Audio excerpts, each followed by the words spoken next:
about 10 minutes ago, Winston. Did you know Jack? He was an engineer too back. Okay, Mr. Sandlin, I believe we're live. Turn these pages like this. Huh? You have to turn these Are we pages live? We're live, like this. okay. Yes. We're actually recording. This is going to go Yes. on LightTube? It's on LightTube now.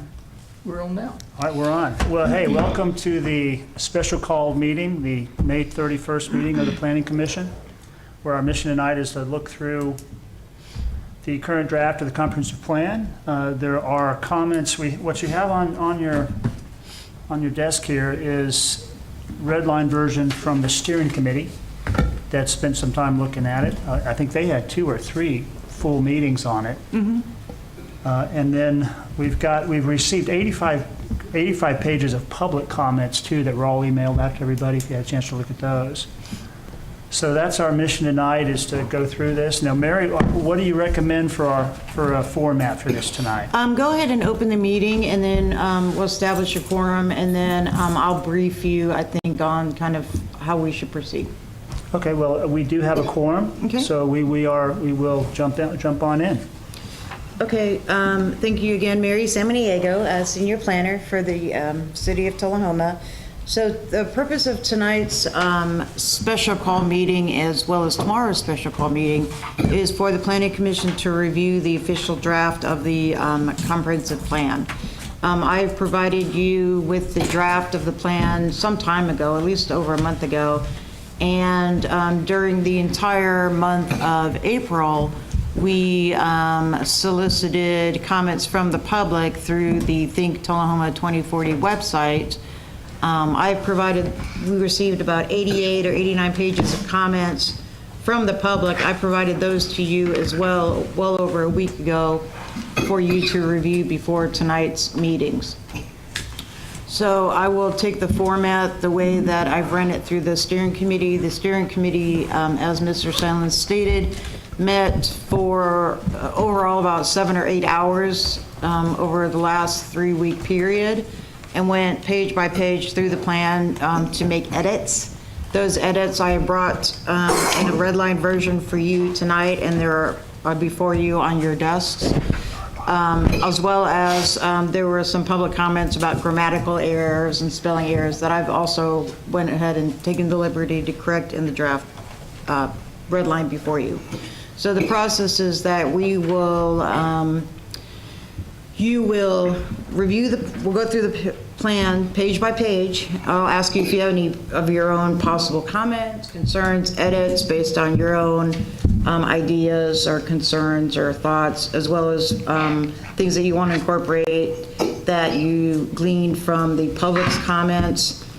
And then we'll proceed. Hopefully, if we get everything accomplished by tomorrow at 8:30, then we'll probably the June 20th Planning Commission meeting for the regular meeting. We already have 9 agenda items. A comprehensive plan by state statute requires a 30-day public advertisement. So we'll probably hold another special call meeting just for the adoption of the plan. During that adoption hearing, it will be a public hearing. The public will have the right to speak on the plan, and then you can either vote for it as edited. You can make edits during that meeting, or you can continue that meeting based on public comments. If some of the public brought up some new questions, concerns, ideas that hadn't been contemplated, you can also continue the adoption hearing for further revision. One thing, just so it's clear to the public and clear to you what my role in this is that I am your professional planner. It is not my job to guide any sort of policy decisions whatsoever. My job is to explain to you in the planner language that the plan is written in, kind of what the reality of it means, like how it would be implemented and what the ramifications for the policy decisions could be, either one way or the other. And with that, we'll go ahead and get started. Nina Abbott, your secretary, is whisking Chick-fil-A here momentarily, so we will be eating too, so that's something to Well, quick question. Have keep you going. Any of the public comments been incorporated into this draft? Yes, deadline? there were some, yes, the Because there were a lot steering, of typos on things. yes, there were typos and grammatical errors. I corrected that myself. As far as policy direction from the public, this entire packet was given to all the steering committee members, and as they worked through the edits of the plan, they took those public comments under consideration. Okay. Just as we will tonight. Okay. Yes. Is this door, is it open for a reason? No, you can close it. I'm so sorry. I had it open because I was in the kitchen. I want somebody sneaking up on me. Thank you. It's your escape route. I would have came in that way if I knew it. Nothing. Okay, so let's get started. And if you want, Mr. Sandlin, if you want to take a different approach, just feel free to No, stop me. this will work, This page by is page. semi-formal. Again, it's more like a work session, but I felt it appropriate, Mr. Brooks and I felt it appropriate to televise it and ask the public to attend if they wanted to, just for full transparency of the discussion. Are there any comments and/or corrections for the background data section? This is the plan from page 1 through page, let me see, page about 45. Again, this is just a lot of the data. The data has been fact-checked by myself and Mr. Brooks extensively to confirm accuracy. So is any questions on the comments on the background data? I recall many comments from the general public comments, just typos and ways of saying things, but have those all been captured? Yes. Yeah. Yes, I went line by line through all the public comments and tried to capture all of the, like I said, grammatical typos, wrong wording, that kind of thing. And those have already been incorporated into the draft plan. Any comments from the commission? Everything caught all the way through the background through page 46? I believe so. Through the real heart of the plan, Okay, 41. or through the plan, yeah. Okay. I think we're good. Similarly, were there any questions, concerns, comments on all the appendices? The appendices include the different studies that were done, the public opinion survey results. Those are pulled right from the database that we had for the public opinion surveys. The economic baseline analysis performed by Randy Gross, the housing market analysis data, again, by the consultants, event venue marketing analysis, and economic development strategies. That is all kind of the data that was done through those studies by the economist and Phil Walker and the land use planner to create the components of the policy direction found in the formal plan. Any comments from the commission on the appendices? I would make one comment, and that is, as I started reading through the plan, I began getting references back to the appendices. I read further back, reading and sending me back to the appendices. I found it was much helpful to go ahead and read the appendices first and then read the plan. That way I knew the building blocks for the plan. So that was helpful for me in understanding the plan better. Yeah, and I think that the format, I've read many a comprehensive plan in my day. Sometimes the appendices are kind of separate documents that are just referred to, but I think it's beneficial in a town as small as Tullahoma to go ahead and include all the background data in the information in the plan itself, as opposed to some sort of separate supplemental document. So it's clear for future planning commission members and aldermen and the public, just ease of use. There's one document for reference that has all of the background data, all the building blocks, like the mayor said, and then the policy direction.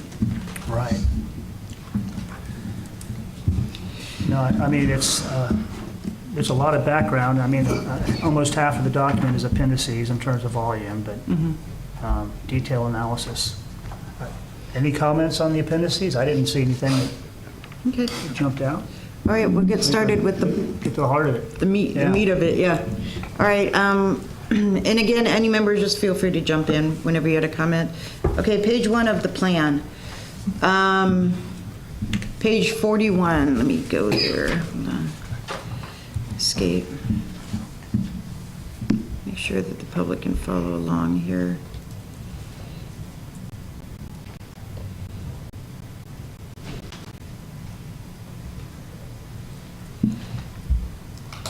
Okay, any questions, concerns, comments on page 41 that you had? This is just laying out the place types kind of overview.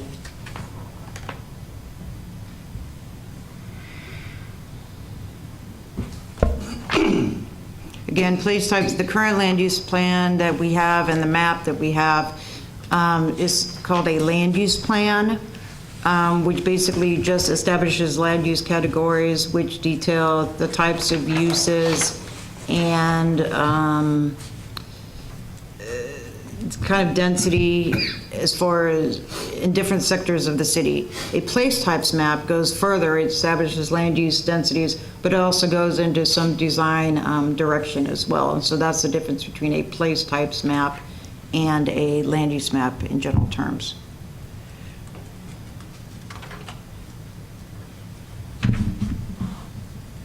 Okay, seeing none, move on. So these are the 5 main place types that you have. Again, what's before you on the screen is the edited version from the steering committee. There is the natural place types, which are irregularly shaped, linear and curvilinear forms following natural contours of streams. These are typical outdoor passive recreation areas and greenways. Each one of these 5 place types will go into much more detail in further pages of the plans, as you know, since you've reviewed it. There was one edit with the rural place type, but I will get to that when we get to that subcategory. So do you have any comments on page 42? You're going to get to the change in acreage there? Yes. Okay, we'll get to it then. Okay, so this is the place types map. I have provided for you on the dais up there. You might have to share. I put 3 large 24 by 36 versions of the place type map.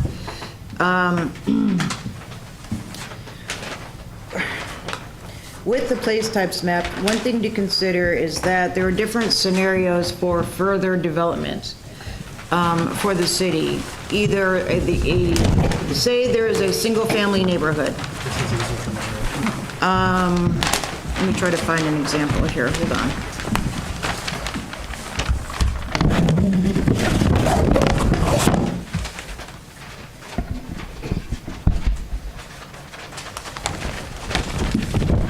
So over West Carroll, South Jackson area. If you look at the screen, there are, this area is generally commercial along Carroll Street. And then when you go down South Washington and Anderson, it's kind of a mix of commercial and industrial uses, but there are there's 1 or 2 large pockets of established neighborhoods where there's existing block of houses. So with the place types map, a decision the Planning Commission and the Steering Committee and the board have to make is that, do you want to make those established uses conforming by putting them in a place type for which they would be permissible, or do we want to have broader strokes with the place type categories and in effect make them non-conforming? With your current land use plan and your zoning map, I've noticed that there are large areas of the city that have become non-conforming with those 2 documents. And so, as an example, let me try to give you an example of what I'm talking about that you'll be familiar with.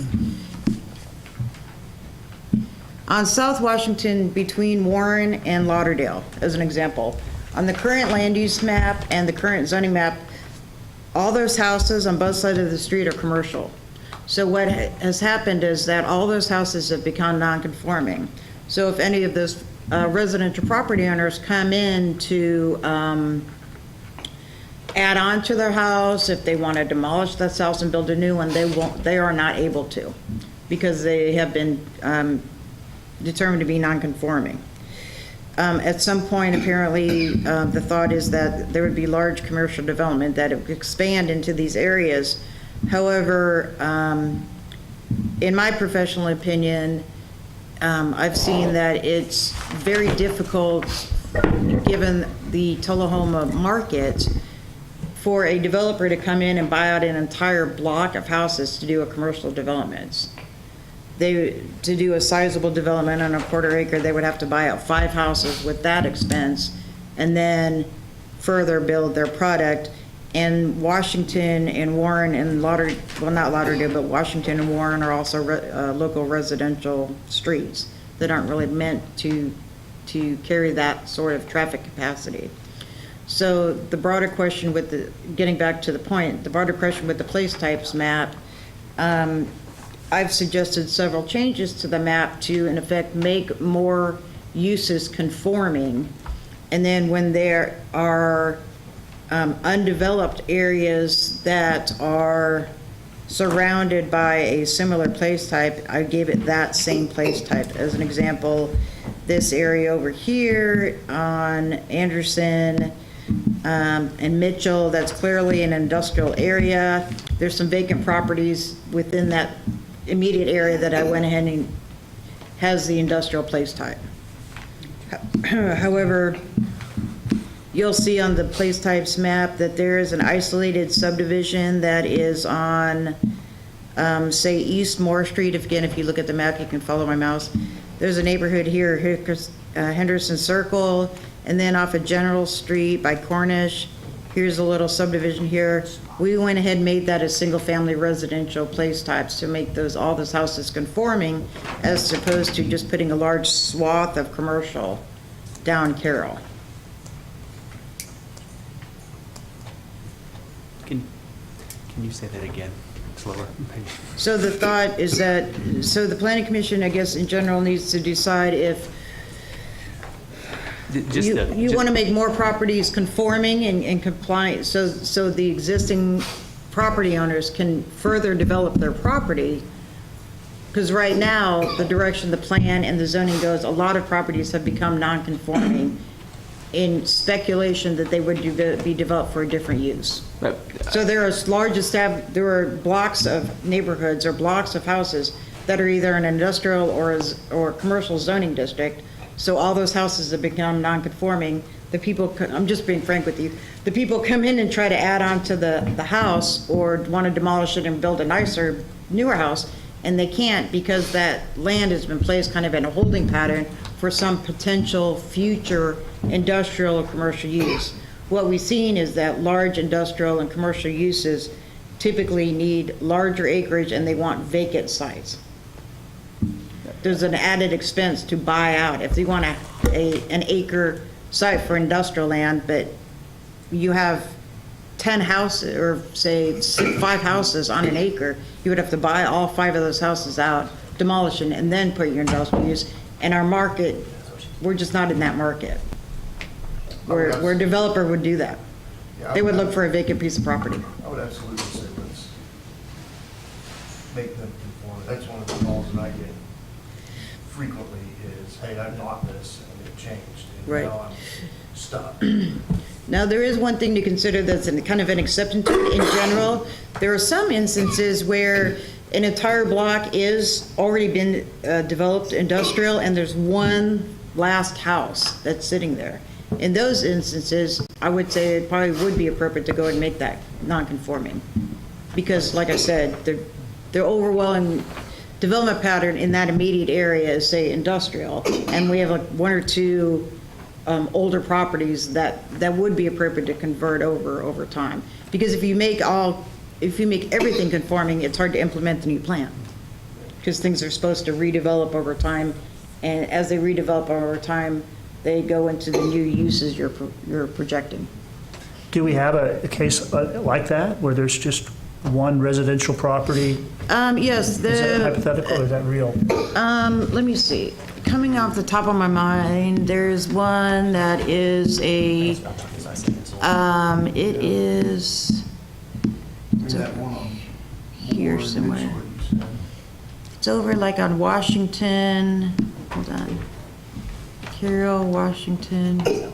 It's a condemned property. It's a, it was condemned because it was a drug house. I'll say it like that, right here. It's on Warren and Polk. This entire block has gone commercial or industrial. A lot of these houses have already been demolished or they're being used for commercial activity. And then there's one house here on Warren and Polk. So it's, do you see it on the maps?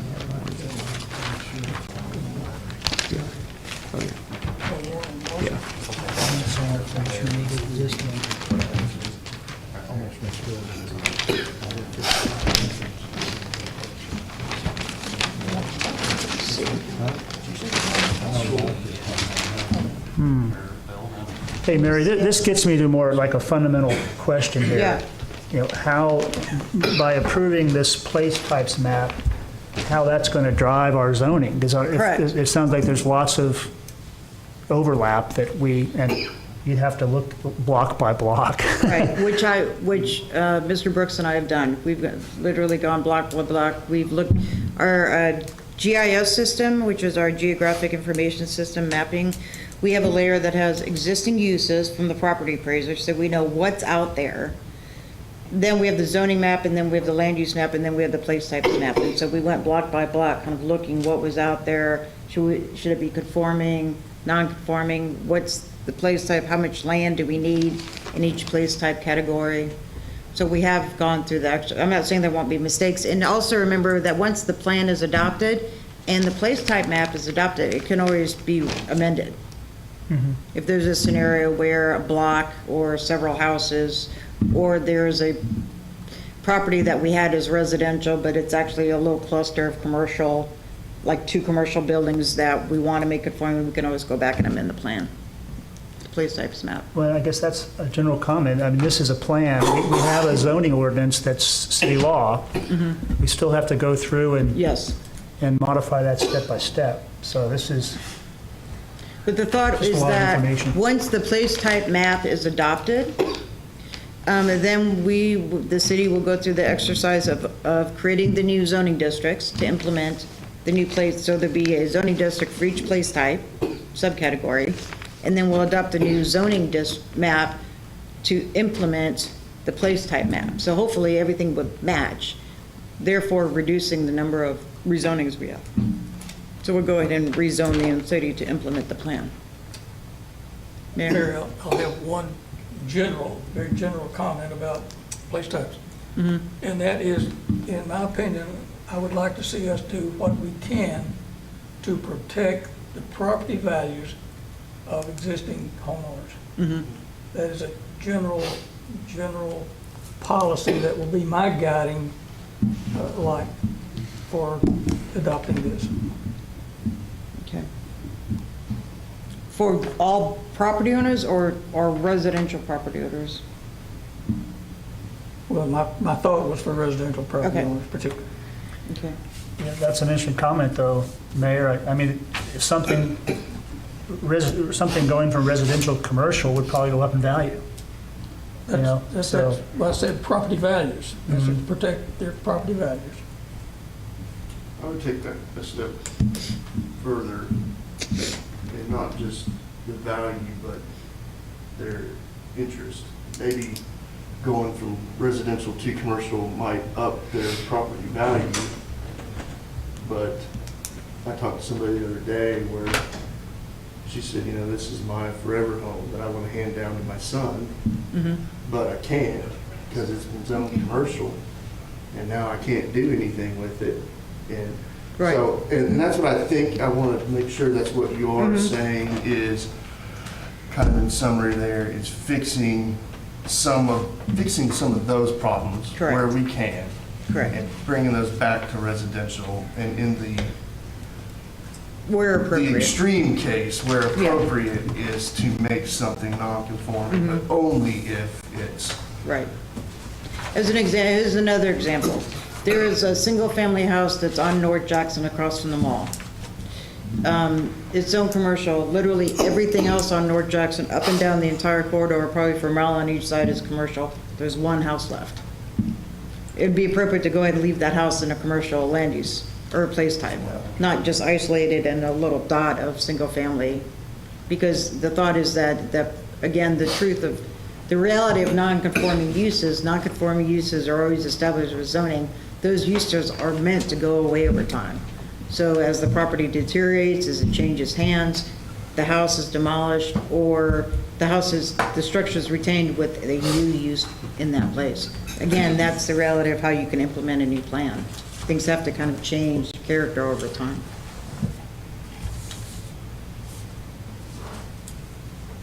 Okay. Yeah, well, go ahead. We can eat. Does everybody want to eat? We ordered a Chick-fil-A to eat as we work through this, and sweet tea. I did an educated guess that sweet tea would be the appropriate beverage.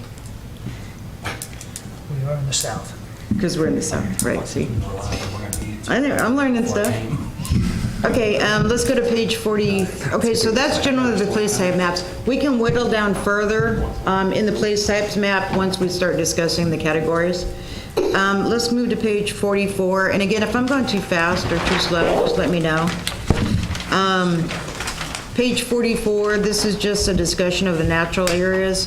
Basically, this is just, oh, thank you, Winston. This is just establishing the place type. It's kind of like an overlay place type of natural areas, which is your floodplain and your wetlands. Both the floodplains and the wetlands are heavily regulated by the federal and state governments, FEMA, and we're an MS4 community for stormwater. So all those kind of areas are already heavily regulated. However, it's a floating district because we still have to have a place type for a land use designation under it for, there are still development potentials within these natural areas. Again, just how they're fulfilled environmentally are regulated.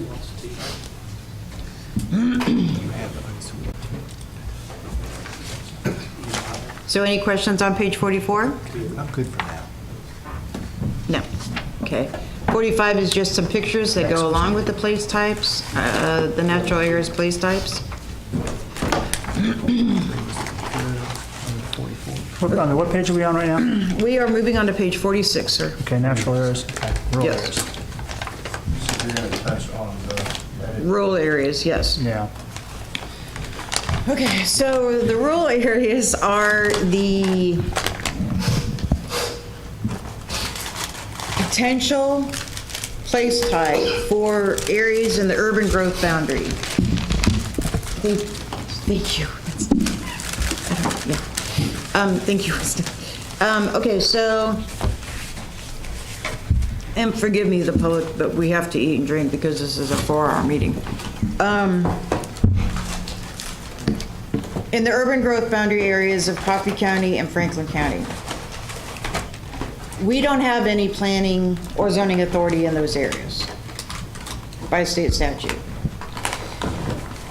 However, this place type is for when these properties are annexed, what is the appropriate place type it should become once annexed. Are you understanding me? So I have 20 acres and I want to annex the property. Once it's annexed, it would go into the rural place type. Once it's part of the city's jurisdiction, then it gets absorbed into our plan. One of the broader things to think about as we review this plan is how much growth does the city want? I will say, from the public's perspective, we did hear a lot of comments, and you can read through it in the documents and the survey, that there was concern about too much growth happening in the city. A lot of people use the kind of terminology they want to maintain the small town feel. We don't want to become another Murfreesboro. There was a lot of kind of comments on that. So one of the broader things to think about, and that the consultants thought about, was how much growth does the city want? I think from hearing those types of comments and not really hearing a lot of comments that was strongly pro-growth as far as much development as we can handle, and we'll build the infrastructure to serve it. The consultants created this place type that if a property were to annex into the city in the rural areas, that the minimum lot size would be 3-acre minimum lot size. Right now, typically, if a property were to annex into the city in the from the urban growth boundary, they would become a low-density residential land use category, and then an R1 zoning district, which is the 12,000 square foot minimum lot size. The main catalyst for annexing property into the city is so you can get the added density because of the presence of sewer. So if I owned 5 acres in the Coffee County UGB out on Avoca Road. Right now, to develop a subdivision, I have to have a septic system for each lot, and the minimum lot size is a little less than 1 acre. However, with that 5 acres, if I annex and run sewer to the property, I can get almost 4 dwelling units per acre. So instead of 5 lots, I can get 20. So that's kind of the rationale that developers have. That's why they want to annex, to get that sewer service so they can get more dwelling units. If the minimum lot size in the UGBs is 3 acres, that kills that incentive. It's a disincentive. So with the 3 acre minimum lot size in the UGB, nobody will be annexing anymore. So we won't see any further growth outward. Now that would put additional pressure inward. So if you want to develop in the city, you have to start, basically, there's no more running utilities out into the UGB. Everything would have to happen kind of within the existing jurisdictional boundaries more intensely. We had a couple hours of discussion on this topic at the steering committee. The thought is that that was perhaps too aggressive, that Tullahoma isn't experiencing that much growth, where growth is kind of rapidly out of control, where we have to put a strong boundary on the jurisdictional boundaries to kind of stop growth from further spreading out, and that there was concern about, there was kind of a lot of property investment in that area where people are holding properties with the future intent of developing, typically at the 1/4 acre minimum lot size. They always thought that you could annex, and at the time that they wanted to annex and get on sewer and develop a subdivision. So there would be a certain amount of decreasing those, the property values of those areas. And so the thought is that the city, instead of just doing one or the other, instead of just focusing all growth on inside the existing city limits, to allow different scenarios for future expansion as well as internal growth. So that's generally kind of where the steering committee came from, that they didn't want to miss on the opportunity if some developer wanted to buy a large farm out in the UGB and do a mixed-use project, or a 1/4 acre 12,000 square foot minimum lot size subdivision. We wouldn't want that to be prohibited. Okay. So that's why the minimum lot size increased from 3 acres per lot to back to the 12,000 square feet, which again is what the standard is for the existing R1 zoning district. Mayor, you had a question? Mary, I have a question about, we went from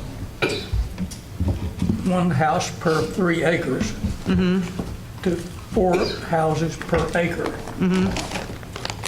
That just seemed, from now sitting in all these discussions with the steering committee, I never saw the rationale for such a drastic change. I thought the steering committee would come to a more of a compromised position on that, instead of going from 1 house per 3 acres to 4 houses per 1 acre.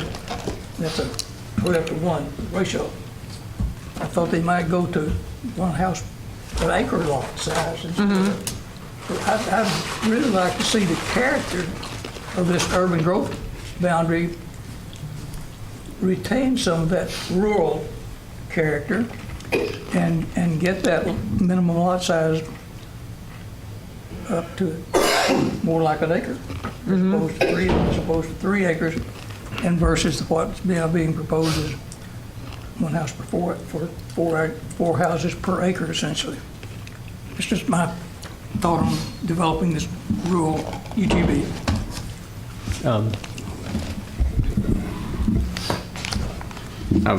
I actually really like the idea of discouraging sprawl. And that seems like a good way to do it. However, I think to the mayor's point, existing structures and stuff like that, people that are already living there that may want to be annexed in, an exemption there maybe. But as far as like encouraging inward growth and discouraging sprawl, so we don't end up with these little subdivisions out here in the middle of nowhere that are hard to maintain. We want the community to be walkable. We want it to be, we want everything like that, and that gets expensive for the city. Right. I mean, one of the, and again, I'm not here to, I'm just telling you the reality of it. If a developer comes in and wants to develop a piece of property, that developer has to run the utilities to the site. So it's highly unlikely that somebody would, not impossible, but unlikely somebody would develop a property kind of in the middle of the Coffee County UGB, because they would have to run the utility water sewer lines, 2 miles just to get out there, and then all the individual taps. So typically, it's cost prohibitive to, usually when you develop in UGB areas, it's like right up against the border, and they kind of follow each other. The developers, the next guy spreads the lines further out. Then once the lines are closer, they get closer and closer, and then that person hits. In general. I agree with that, but that's then, not what's happening here. But then on the second round, the second tier of cost to be aware of is that, the developer pays for everything, so there's no cost to the city, but you have to remember that there's maintenance costs. This developer pays for the sewer extension and the water extension through TUA, but then you have to think about, and they pay for the new roads, so they build the infrastructure, but then everything is dedicated to the city, so that's that much more sidewalks that the Public Works Department would have to maintain, that's that much more roads the Public Works have to maintain. That's, another garbage truck, that the trash service, Public Works. Schools, fire department, that's further distance for the fire department. So it makes sense for you to think about the maintenance costs, whereas if more intensive development happened within the city's existing grid system, there's just more houses on East Deckard. Instead of 5 houses on the block, there's 10. Well, they're already plowing East Deckard anyway, and the sidewalk distance hasn't changed. I mean, I think maintenance needs to be a strong case, because I don't think, our current infrastructure we have now with schools, I've been watching the public meetings with the garbage trucks and the paving and things like that. It's like, I'm almost in the impression that we can't afford what we have now. Why put more?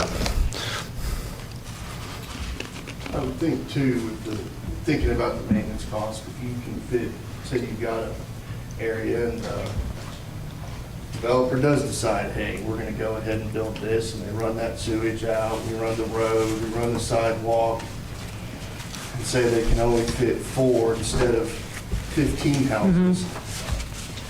Well, the city's now got to maintain that off of the revenue from 4 houses versus 15 houses. Correct. So I think that there's things to consider in that as well. If somebody wants to build here, they're going to do it. If they want to annex, they're going to do it.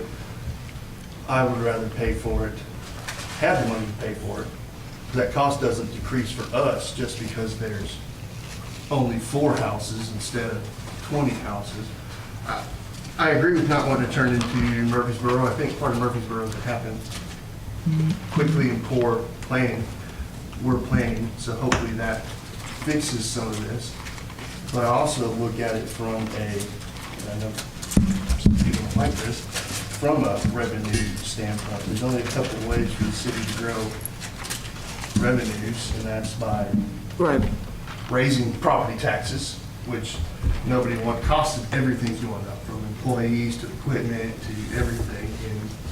And so we either raise property taxes, we increase our tax base, or we rely solely on expanded sales tax, which, you know, your ad valorem taxes should be what you're basing your services off of, not the fluctuations in your retail taxes. I don't like the 12,000 minimum lot size, and I think we talked about that when you first came on. I would like to see maybe an R1A with the 10,005 and then an R1B with the 12,000. Because there are complications when it comes to, for the builders, it's all about making money. And for us, it's about, can we maintain the services, and the more we stack. So, I mean, I would even like to see it, some mix 10-5 and some 12. If somebody doesn't want to live in a place that's only 10,500 square foot minimum lot, then don't buy the house. And don't build a house there, right? If you want to live somewhere that's 12,000 square foot, build a house somewhere that's 12,000 square foot. I am pro controlled, smart growth. And I think that we have, it's the only way we're going to pay for these garbage trucks and these street cleaners and the alternative is raising your taxes. So let's either expand the property base or let's raise your taxes. One of the two's got to happen. One thing I will bring up, just for your information, also think about this discussion in the context of the other place types that we haven't gotten to yet, but you've all reviewed the plan. There's considerable increase in intensity throughout the other place types within the city. So there's lots of areas large areas of the city that have been opened up that can get up to 15 or 20 units per acre, where right now they're at, 10. So we're trying to create much more incentives for, we designated large vacant pieces of property already in the city for much higher densities. But again, it could be, I think one of the things that the steering committee kind of fell back on with just kind of leaving the urban growth boundary at the density it currently is with kind of the R1 district is you would just let the market kind of decide. I think, better ways or more return on investment ways for the city would be, I think, to encourage more like mixed use and stuff that actually is like, is taking in both sales tax and property tax, as well as like residentials living there. Mary, you may have some professional opinion on what it costs for annex and to go out versus to encourage, like, it's my understanding that single family dwellings, out of town are actually costing the city money, or a city money, I should say, not specifically Tullahoma. Whereas if, large, or not large, but some mixed-use developments where you have people living and working and dining and playing and working in the same area, which is actually a tax benefit for the city. That is correct. Yes. Typically it costs more because, as I just said, as you're developing out, your infrastructure is spreading out more, as opposed to, just think of it like your development's spreading in a flat sense as opposed to growing up, meaning like more intensive where your infrastructure already is. Typically, it's less expensive for developers to develop on the existing infrastructure network as well. They don't have to run the sewer line out there and then do all the taps. The sewer lines are already right in front of them on the existing Short Springs Road is right there. But again, there's different markets. Some people want to live in a subdivision that's on the outskirts of town. The 12,000 square feet, that's current R1, that's in our zoning That's how ordinance, it is right? now. That's all it usually is now, basically. That's what it is now, and this would just be anything that were annexed, because they would have to be on sewer to be that small. I'm thinking, I'm looking at the current city map. Hunter's Ridge went in 20, 25 years ago, but those are probably half-acre lots. But they definitely reached out, built the subdivision, brought it into the sewer, and we get a lot of great property tax revenue from that development. Yeah, the only reason why, again, everything I'm saying is just my professional opinion. The only reason why you would annex for lots, like acre lots or larger, is if you couldn't get, there was a problem with your soils, where you couldn't get septic fields out there. There was some sort of anomaly, and you couldn't get enough perk tests approved through TDEC to get enough septic systems out there for acre lots, then you would annex to get sewer. But typically, it's cost prohibitive. So My general sense I get too is the soil does not perk that well. We approved a subdivision off of Avoca Lake, as I recall. Mm-hmm. And I think those were half acre, because They would have to been 0.8 acres. But they Most were, of all the UGB subdivisions that you see now they're all at least usually an acre and a lot now. and they're all on septic. because of a need for a septic. Yeah, they're all Yeah. septics, yep. Yeah, so they'd have to be annexed in if they wanted to, to be that small of a lot. And that would be a net positive. But definitely there's going to be road infrastructure needs that'll have to happen. do we know what the tax revenue of Hunter's Ridge is? That's actually a good example. What the tax revenue is versus the expense to the city for just maintaining that? No, Because I would greatly suspect that it is not positive. How many homes are in Hunter's Ridge? 50? 80? 80? At least not At as an average of 16. I don't know off the top of my head. Average 16 to 2,000 a month or a year in property At taxes. least 2,000. Minimum 2,000 a year. And I know that we don't spend, just rough math and don't, let's say 80. Now, keep in mind, we don't have the Times infrastructure out there that we 2,000. need either. We don't spend 160,000 a year in Hunter's Ridge. And they're spending, They probably wish they have a they lot of did. sales tax revenue from those property owners too. Yeah, the higher your income, the Double. higher your sales tax contribution. What is I'm sorry, I got a message to talk to the mic. What is preventing people from going in right now and saying, I'm gonna demolish down Deckard Street, buy it up and build homes there? Is there something preventing them from doing that, or are they just deciding they don't want to do that?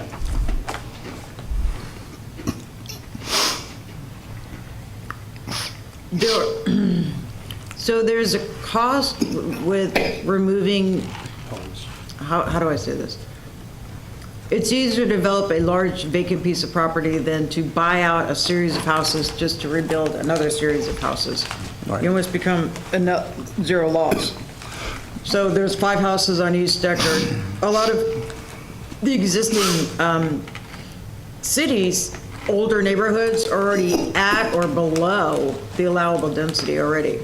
So if I wanted to build 5 houses, I'd almost have to build 5 houses, I would have to buy 5 houses, demolish each one, and build 1 house in their place.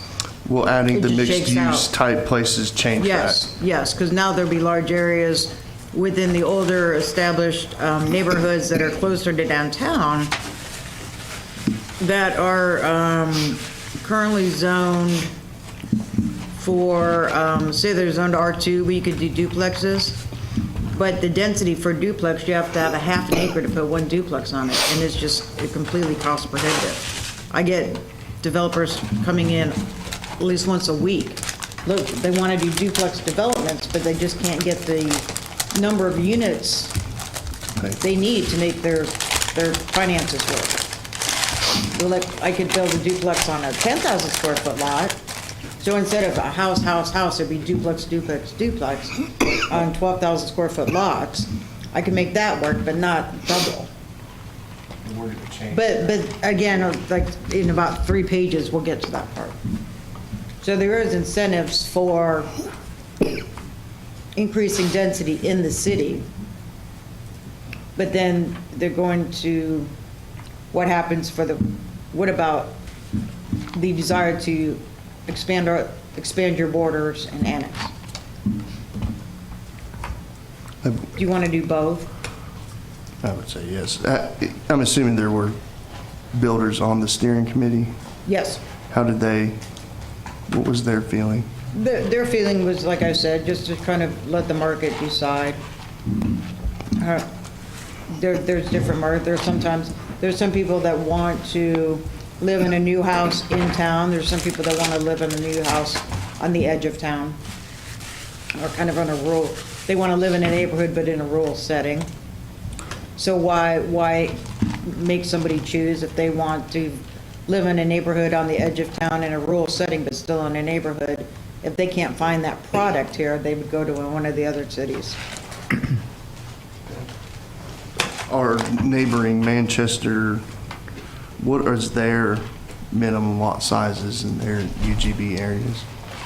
What are their The same. values? The same, So because it'd be 12. it's all driven by septics, yeah. And then they annex in, somebody in Coffee County annexes into Manchester, then they can be on sewer, and their minimum lot size is about 10,000 square feet, Theirs is 10,000? yeah.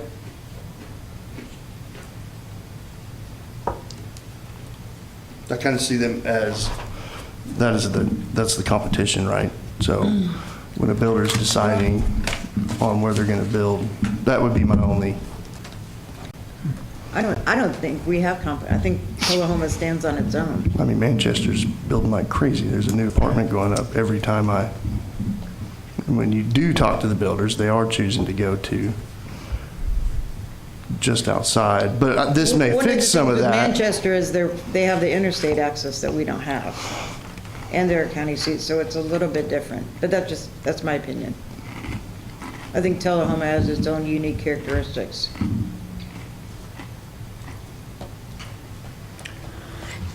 Well, this 12,000 square foot minimum lot size, I mean, do we need to vote on that? I mean, how do we move past that? Somebody We can't can, vote. you should reach some sort of a consensus. We can kind of move on and come back to this.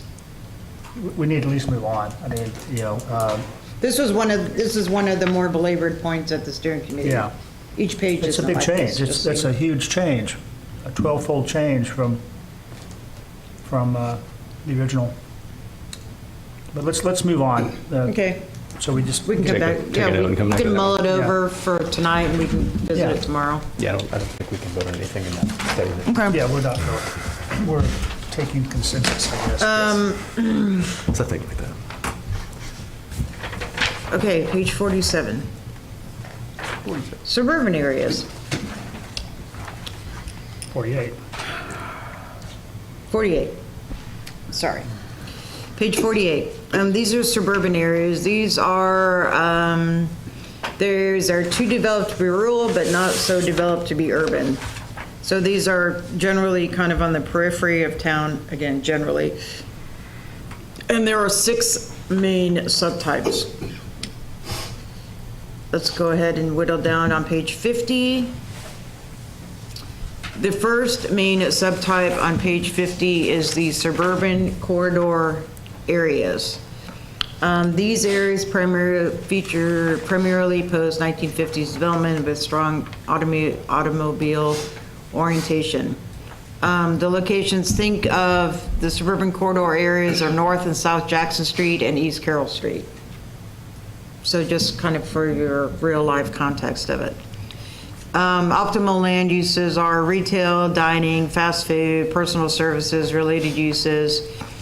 The plan says, while not currently prevalent, there's also potential for multifamily housing. So right now, the areas of North Jackson, South Jackson, and Carroll are all zoned C2, which is your general commercial zoning district, which allows for all of those uses, except for you cannot have any type of residential housing in a commercial district. With this plan, multifamily housing being apartments and or townhomes would be introduced as a potential permitted use in the new C2 zoning districts along these corridors, if this language remained in the plan.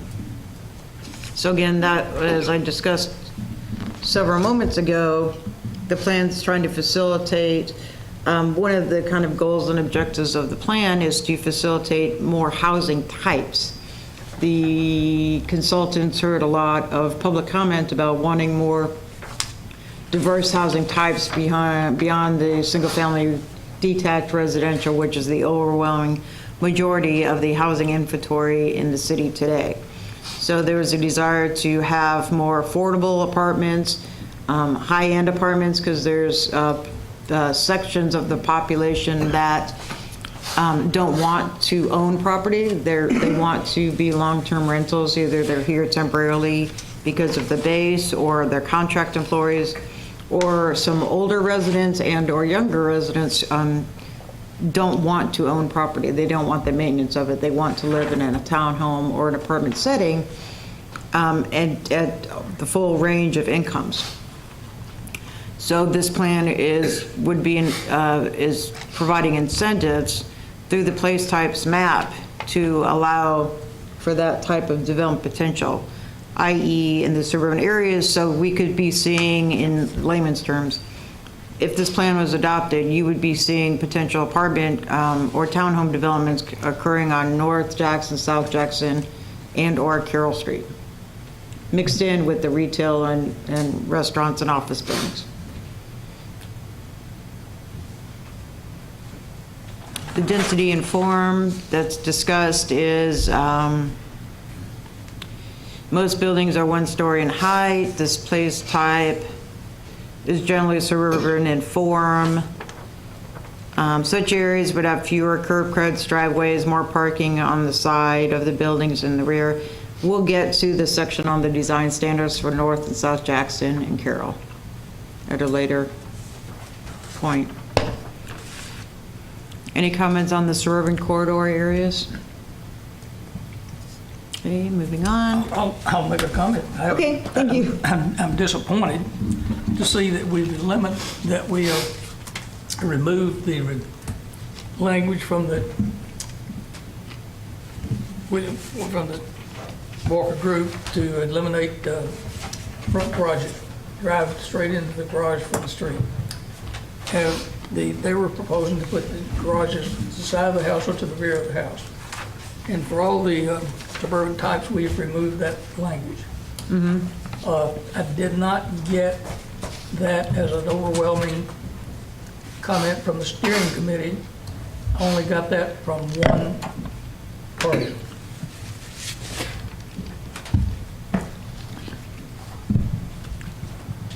I was disappointed to see that removed. Okay.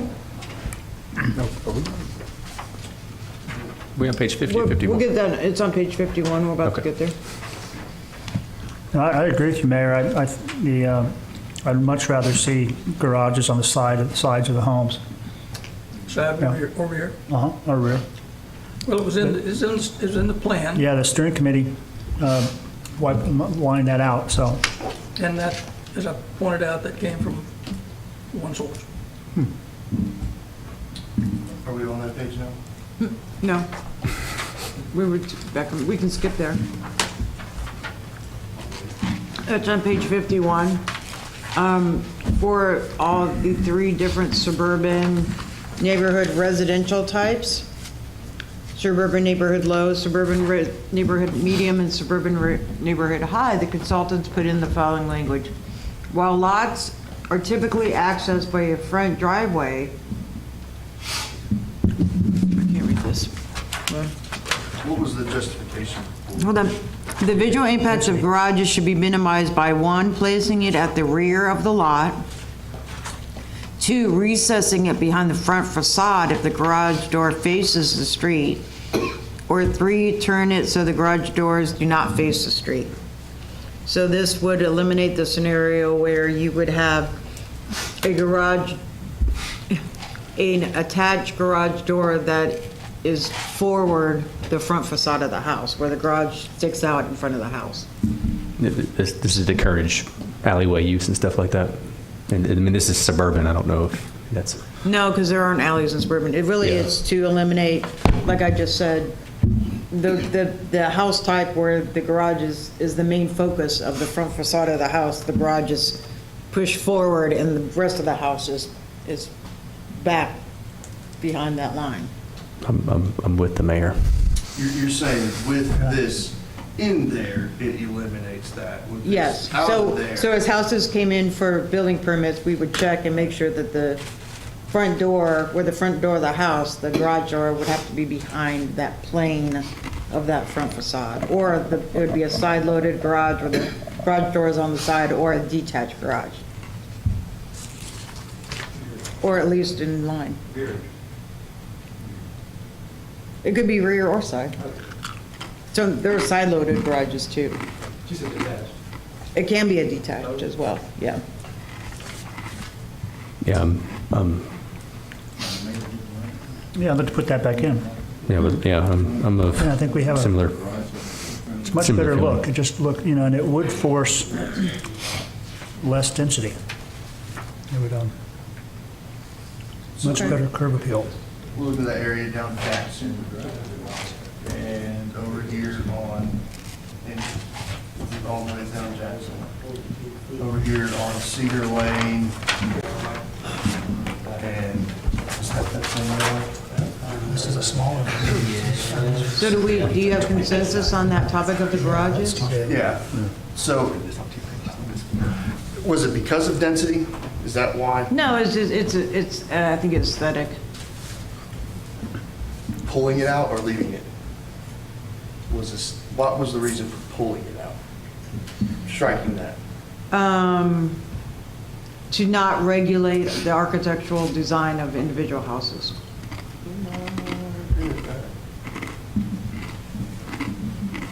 That's tough. I see. Does that seem correct, Mayor? Okay.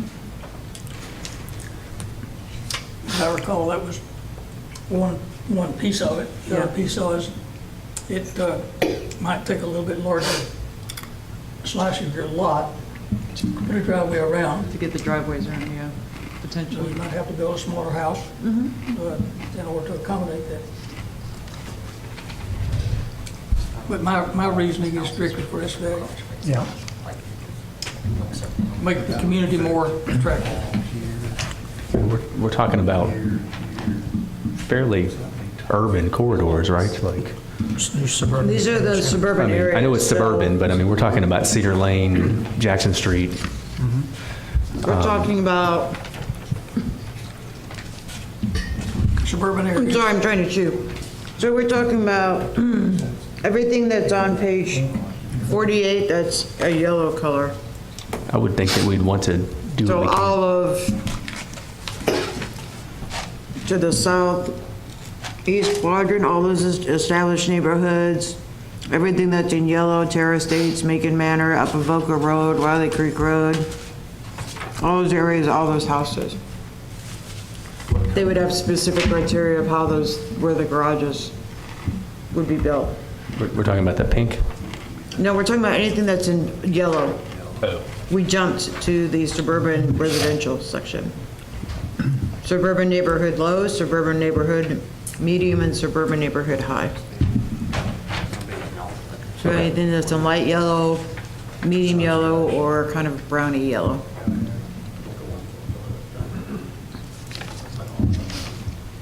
Would that be anything that's R1 or R2 today in our current zoning? It'd be R1, R2. Some Yeah. R3? Yes, sorry. So what the Avoca Riley Creek would not have been built. Those garages are all facing forward, right? I mean, they can still face forward, they just can't.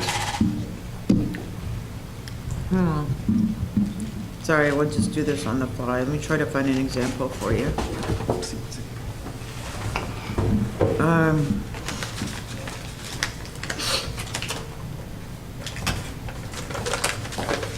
Garage.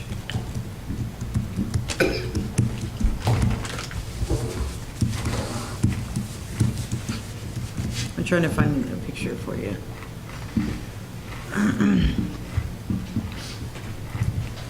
That. This is where, oh, good Lord. Where was it? Hold on. that, you see how the garage is forward, the front elevation of the house?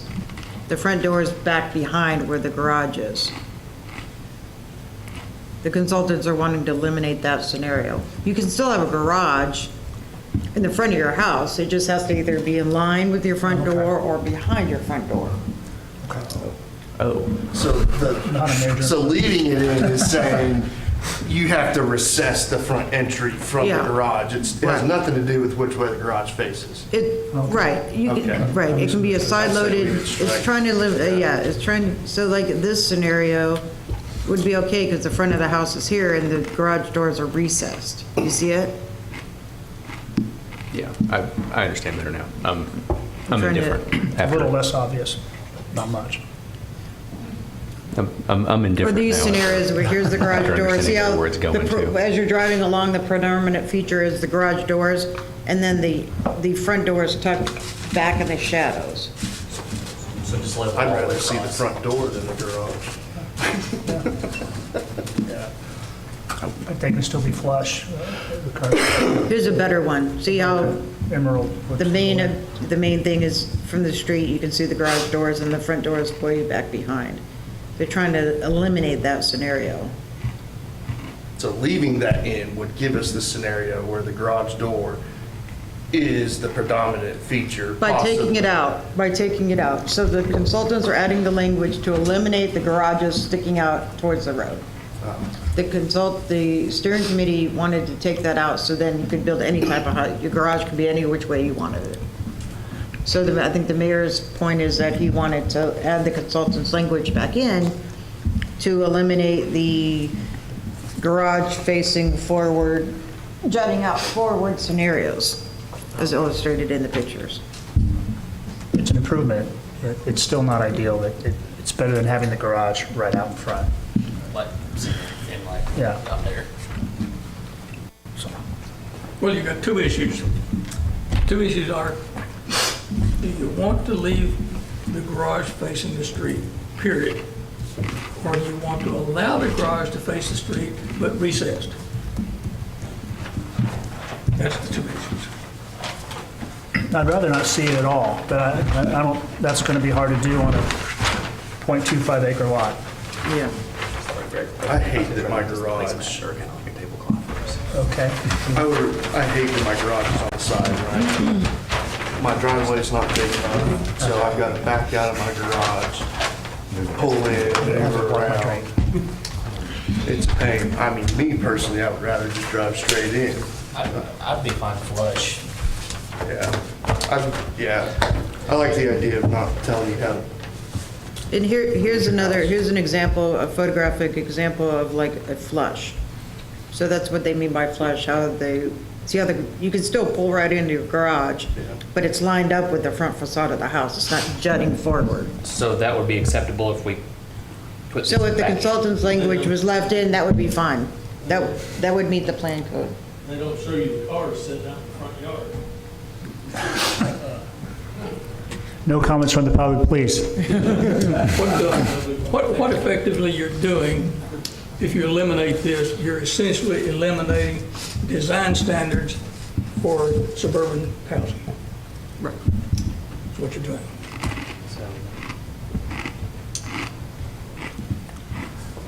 We spent a lot of money to get some advice from a consulting company, and this is the heart of what they've recommended for suburban areas.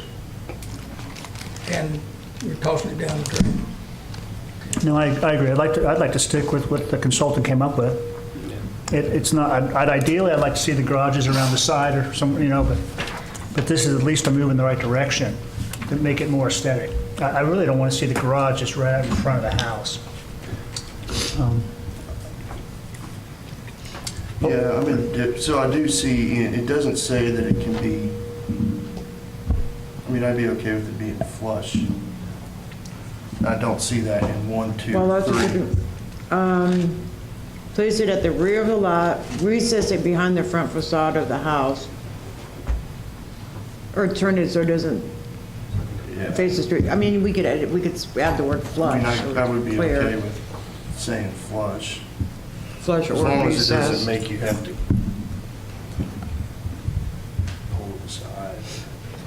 or flush? I'd be instead for, of I'd recess? be for adding it back in. Yeah, I'd be for adding Just it back passes. in, but Yeah. add flush. I mean, flush is acceptable added back in, is it not? No. Oh, okay. I mean,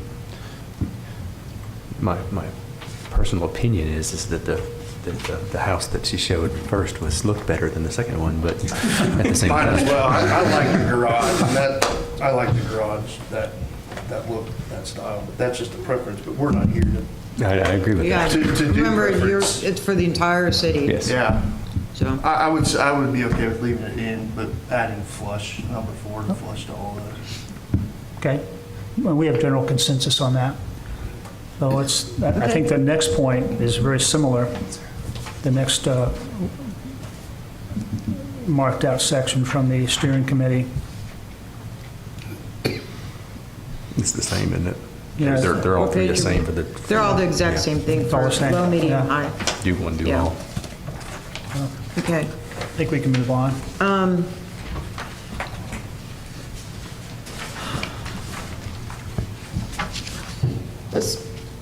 If we may, can we go back to page 50? 50, all right. Yes, because we discussed the suburban corridor areas, but we didn't get to the suburban office areas. This is, one moment, please, on page 50. This is on the screen, and your place types map, if you're looking at it, this is a blue color. This is a new place type that we don't currently have. So in our land use plan and in our zoning ordinance, there is not a purely office park or office designation. So if a developer comes to the city saying, I want to establish a corporate headquarters or a medical office in your established office park district, we don't have one. So this is an effort by the consultants based on public comments to establish some specific suburban office park areas. The main one would be just outside of the Tullahoma Airport, where currently Jacobs and Descend are located, and then also along a little bit of Washington Street and Kings Lane, where there's already kind of an established, the thought is working off kind of the established pattern that's already begun. There's quite a few office buildings along Kings Lane, be it if they're professional offices towards Washington, and then there's kind of a large node of medical type uses further to the southeast. And like I said, there's kind of already established some large headquarter type office uses around the airport, like I just said, around Jacobs and Descend. So it'd kind of be building off of that established character. The steering committee liked the idea, however, there was some concern. The optimal land uses designated says just medical office and corporate headquarter offices. There was discussion about, well, what about like kind of health ancillary uses like, no, what's the senior living, the place, I always forget the name, Parkview. Yeah, like Parkview wouldn't fit into this scenario. So they wanted to add in under optimal land uses, under the suburban office, healthcare associated residential uses. So again, in these blue areas, kind of between the hospital and the airport, you could have some nursing homes, you could have assisted living facilities like NHC, Parkview, those type of uses would further be allowed as appropriate, again, closer to the hospital uses, as well as office support retail uses. They came up with the idea, okay, well, we have these corporate headquarters and large medical office parks, it is common to have some ancillary support medical or retail uses like a sandwich shop, a copy place, you know, some ancillary miscellaneous retail, a retail place that sells perhaps medical equipment, that kind of thing. So they added in, under optimal land uses for potential uses within that zoning district, healthcare associated residential uses, and office support retail uses. Does Parkview not fit in anywhere else? Say a Parkview- building like Parkview? Parkview would be permitted just in a residential, one of the residential land use categories. This blue area was to fill a need for corporate. Medical or corporate office only. Yeah, I mean, So sticking, thought was that was a little bit too restrictive, just limiting capacity. These areas have to either be just one type, just a type of office only.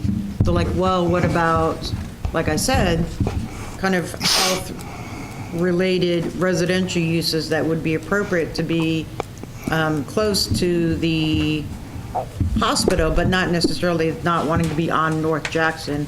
Again, trying to build off of the established development pattern of Parkview and NHC kind of in that area. Is it, I mean, Parkview's not really a medical, it's not an assisted living or it's just a senior living. You just Right. got to be over 55, so it's really not a medical, a healthcare related residential. I could interpret it that it's over 55, that it's, What it says on their website, it is not. no, I know, I thank you, sir. Just because you're old doesn't mean No. you need health care. No, I agree with you. It's an over 55, but they tend to generally want to be close to medical type facilities.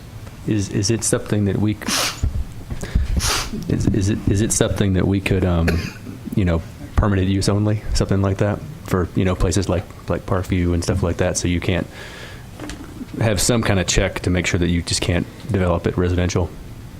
I'm sorry, I missed part of that. I'm just saying, is it something that we need to have like permitted use only for residential applications for I that? mean, it could be something where, again, down the line, once we start revising the zoning ordinance, I guess what you're getting at is maybe limiting it, so you don't want all of your office uses taken up by these residential uses, is that? We could Yeah. make them like permitted upon review and have design criteria or special site plan approval for I it. mean, that's pretty much what I'm saying is like, that way we don't fill up all of our office space with a bunch of Parkviews. Can we just leave it out for now, and if the need arises, review it? Well, right now would be, if we're, what Well, we're right talking now, about. if we ran with the way with the way the map is laid out, and with this language, Parkview and NHC would both become non-conforming. Well, can we make, since they're right beside each other, just change this blue to whatever color it needs to be for that little block of buildings, and then make all the rest of it blue? I mean, they're You right could, there. I mean, it's built, yeah. but I mean, if I'm looking to open a corporate office, I don't, no offense to anybody, but I don't want to open I wish I had, my multi-million-dollar company by a bunch of nursing homes or assisted living facilities. I want a corporate environment. I love the retail, the small, I wish we had Jimmy John's back. I mean, I love that. Maybe a small Starbucks or something there. I mean, that all fits with the corporate. If we're trying to attract these corporations, that makes sense, but putting an assisted living facility right beside my corporate headquarters it's not attractive. I wouldn't think. My only comment would be is that Unless my CEO lives there. My only comment would be is there enough of this in the map? From the economic committee, and that's probably a Winston question, maybe, like, do we need more of this than what we already have? I'm definitely, I don't share Daniel's or Mr. Barry's sentiment for the assisted living facility, but at the same time, like, do we have enough? A large portion of it's chunked up with that, but I definitely will share his sentiment with, we need to make sure that we can have retail shops in there where people can go eat lunch and stuff like that to make it a foster that environment. Does the economic committee see a need for it? Like, So I think that the need to develop office space, primarily this blue color, is definitely is needed. And this is more, we don't have any zones like this currently now except for commercial. yeah. It fits a need. Well, yeah, I mean, I was just down in Huntsville, and they got a whole they got an area the size of Tullahoma that's dedicated to office space. I mean, I don't think we need that, but I mean, do we see ourselves maybe expanding with some federal contracts for the base or things like that, similar to Jacobs and Microcraft and stuff like that? A place that's actually not developed that I think almost falls into the same thing. Speaking of Microcraft, is over here on Croft Lane off of Big Springs. That's a similar type area, and and there's some, aside from the cemetery, there's some area there to consider maybe making that in the same zone. That's good work. Wilson. Yeah. What does the airport think about? I mean, every time somebody tries to build a home near the airport, we hear from them. How do they feel about assisted living facilities right there on their border? These blue areas are outside of the, so through FAA, there are, based on the runway type and distance, there are cones of, how do I say this? Potential hazard sites where certain uses aren't permitted, primarily schools, daycares, nursing homes, hospitals. These areas are not within those cones. But Typically, none of the residential ones are either. Typically, they are concerned with just single-family residential. In In close fact, proximity they had- to the airport. Excuse me. Go ahead, Mayor. I'm Excuse sorry. me, Mayor. In fact, the airport, they said on their board, they have had no problems with anything that's on C2. Commercial's fine, which nursing homes fall under that. There was a zone just across the street from the entrance to the airport, which was on C2 until just recently we changed it. They had no problem at all with that. It's residential areas that they have concerns about. The residents in time will begin to complain about the noise from the airport. And the airport was there first, and they're going to be making more noise. So they anticipate that becoming a problem with residents. They have no problem with commercial. Well, and I would think you would have the same, I mean, a nursing home, assisted living may be zoned commercial or residential, but essentially it's 50 residents living in a single building, so it's really no different than me living in a house on, I think is what, we may call it a different zone, but it's still, that's where I'm living. I would have thought. Yeah, I belabored that too. Or three. Too long. I don't think we need assisted living there, but if it is, we hopefully nobody builds it, so. Hey, Mary, I have a general question. If we adopt this plan and all these new place types, do we do away with all the current R1, R2 language zoning? All that's going to be designation? revised. Just Mhm. All of it do away with it? will need to be revised to implement this plan. Yeah, so, total replacement. And I remember there was talk for a little while of a hotel going in, possibly, along Cedar Lane in that current blue area. I don't know if this would preclude a hotel going in. Correct. Well, No, that would be. I don't- I mean, better we- use than again, Assisted living. I'm sorry, sir? I mean, that would be a better use. A hotel in a business office area would make more Correct. sense than Right. Extended stay. healthcare, residential. Right. Can we swap those? Yeah, and that's a common, I mean, you could, the larger corporate parks that I've been to, or in jurisdictions that I've worked in, they have the office settings, some retail use, and it's not uncommon to have an extended stay right there with meeting space in the first floor and for conferences and Right. whatnot. That's very businesslike, yeah. you could almost argue that would be office support retail use, but That's what I was gonna, I was like, we could stretch Yeah. it that far, so. Yeah. Yeah, we could. Or we could Again, we haven't written the specify. zoning code. Remember, these are kind of broad brushes, that, at the comp plan level. Yeah, we could make that fit. Okay. It is, I mean, just looking at our city, it's not a whole lot of office space. You No, know, it's a not. lot of it already is office. And remember that Yeah. offices are allowed in commercial zoning districts as well. But this would be an area where only offices would be located. And And ancillary, right. And is it, assisted living, so. I'm sorry. And I mean, but is that something that we as a city want to foster? Like, would we want to see an office park because we don't have one? Would that help us, economically? Yeah, the consultants, based on the economic analysis, strongly encouraged us to establish an office Yeah. park setting. And we have had, I've received calls from clients saying, where's your office park? And I was like, we don't have a formal one. However, and I point them in generally the airport direction, again, to build off of the momentum that has been established with Ascend, and that's the closest thing we have to an office park. And there's considerable amounts of vacant land out there as well. Yeah, well, with I'm sure the- you've I all guess- seen it going to the airport, so I'm sorry, Marianne. it's okay. Yeah, but the vacant land out here is for the airport. Is it not, or is there enough vacant lots in what we have established there already? Because I There's haven't quite been. about a vacant land that's out there that's not city-owned, that's under different private development. I just mean what we have designated as the office space.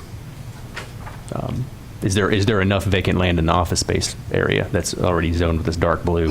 I would say, I guess Okay. I can answer that. I don't know what enough is. Well, I realize I that. mean, I think it's kinda- enough to serve the needs that we have, and again, remember, this is only a 20-year plan. If this, in guess effect, this is fills all I up, we could always start looking at expanding it.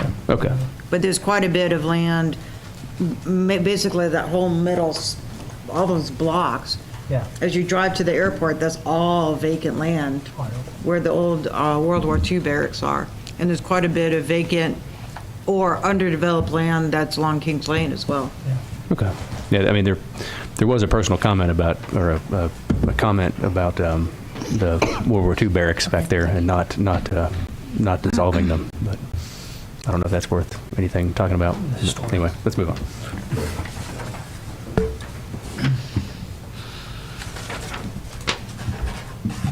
So leave the healthcare associated residential uses in there, I would make the same revise the argument. language. I would make the same argument we did on the suburban areas and striking that. We paid people a lot of money to do this plan, and they didn't include healthcare in the corporate offices, so I would say strike it. I mean, that's And fine listen as to the long as, consultants. I'm for that as long as we carve out enough zone for what needs to be, that's already existing. So strike it, but make the existing Change the map. Conforming. residential uses conforming. Yeah. Yeah. And if the need arises, we can always look at changing it later, right? But let's not start that way. Make it a, Yeah, that works. Is there consensus on that one, guys? Gentlemen? Okay. Works for me. There's just not enough, there's not a lot of suburban office space, so let's keep it. Yeah, keep it back. but I do think what we're looking at is on the boundaries, so should be able to be carved out. Yeah. Okay, I think we've already discussed suburban neighborhood, low, medium, high. Were there any comments, questions on that beyond the garage issue that anybody had based on public's comments that you reviewed, your own comments?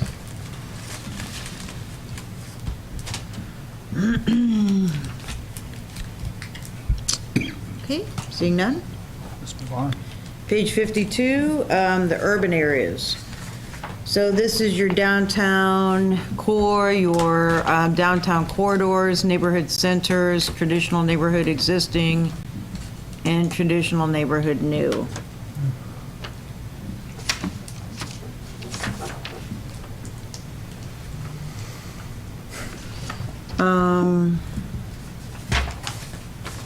Page 53 is just some photo representations. Okay, so downtown core. There's a section further into the plan that there was probably about 8 or 9 pages just on the downtown development as far as design standards, parking that we'll get to. But this section just establishes the uses and the boundaries of your downtown core. So now the new downtown would be, not, I don't want to say new, I'm sorry. The boundaries of the downtown core would be Moore Street to the north, to Warren Street on the south. Warren Street ends where Urpet is. Atlantic Street to the east, so downtown core is not going across the tracks. And then the Rock Creek floodplain to the west. So those would be the boundaries of the downtown core areas. Basically, the existing uses will remain the same with the addition of allowing some infill housing developments. So there could be apartments and/or townhomes as part of the downtown core. Did you say the corridor not going across the tracks? No, downtown core does not cross the tracks. That area is going to be included in the downtown corridor area. But the downtown core, so your main downtown area Sorry, I thought you said corridor. would be in the downtown core, more to Warren, Atlantic, South Atlantic, I'll say it like that, to the Rock Creek floodplain would be your downtown core to be developed, like I said, once we get to the downtown section, much like the, how Lincoln has been developed. That same type of potential density, intensity, with the addition of more housing options, either high-density housing. It would look, again, similar to how Lincoln was historically developed, where there'll be shops, retail, restaurants, office on the first floor with 1 or if not 2 stories of potential condos or apartments above in that core area. Where Grundy would look like Lincoln does, Lauderdale would end up looking like Lincoln does as far as mass scale, streetscapes. And that would be your newly established downtown core. Thoughts?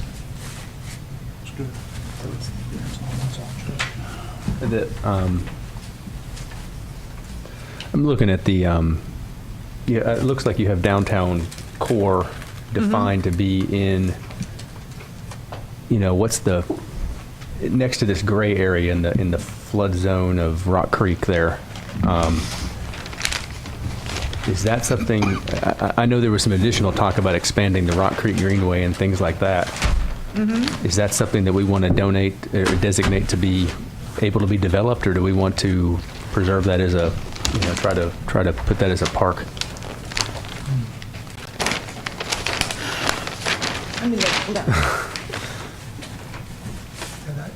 So what intersection?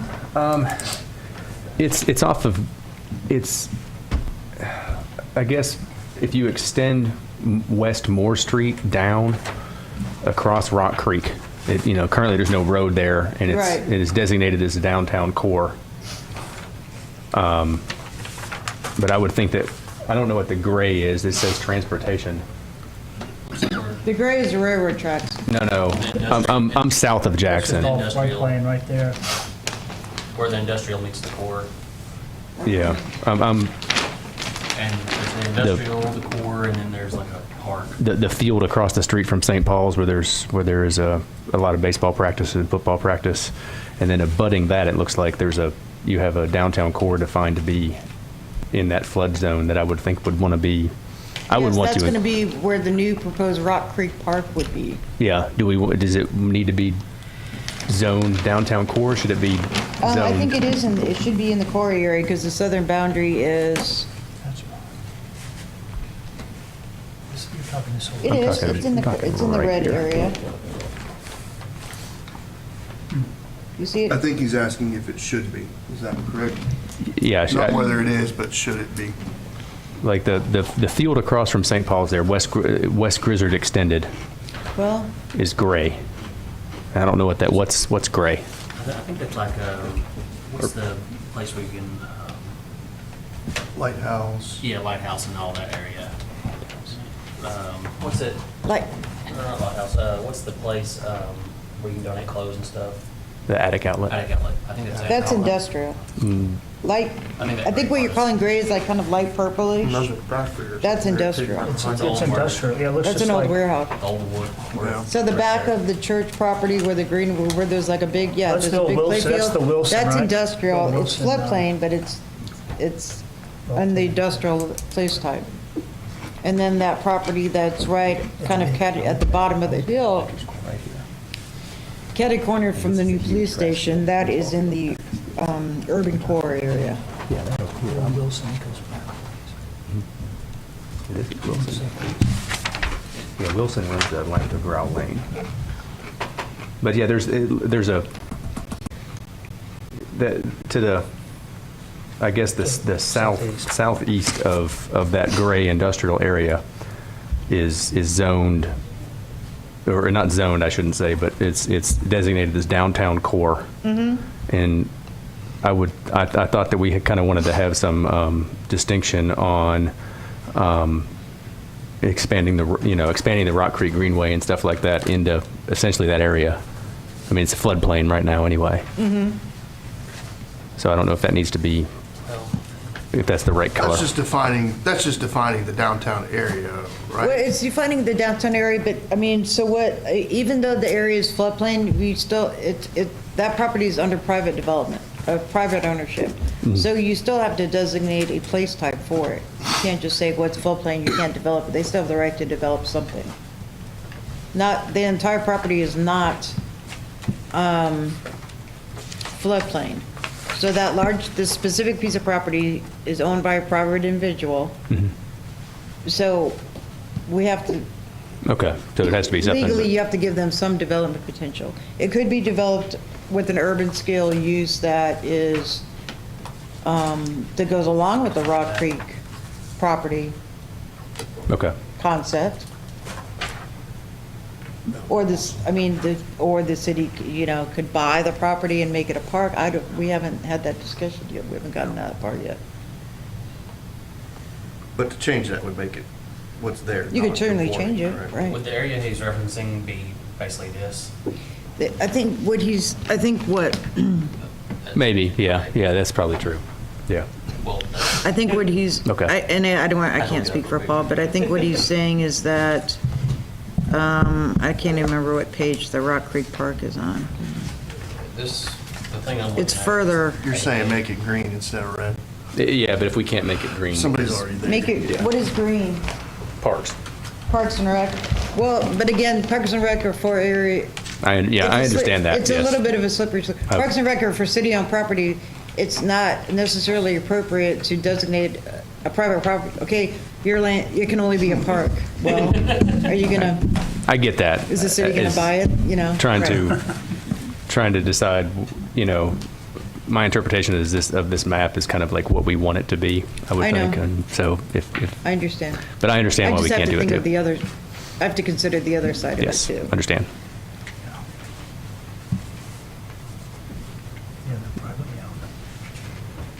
Yeah. Yeah, that was a hang-up, trying to build the greenway the right way. They built a sidewalk instead of a greenway, and Okay, so that's your downtown core. I'm gonna, if I don't hear, if there's a pause in discussion for 10 seconds, I'm moving on. Okay. Downtown corridors, these are areas along, so these are kind of the arms that come out from the core.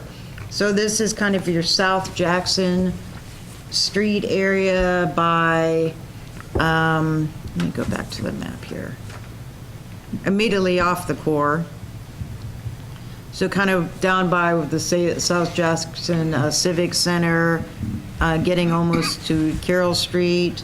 This is the areas, Lincoln Street across the tracks. This would all be that downtown core. Once you cross the Rock Creek and you go towards Sonic and all that food line, that's all in this corridor area. As well as the hopefully newly redesigned South Anderson Street area. So those would be designated as your downtown corridors. Primarily, land uses are retail, dining, personal services, office, institutional uses, lodging, with the introduction, again, to moderate and high-density housing and public spaces. Yeah, there is Again, some, there's kind of back to, I believe, what the mayor had indicated, and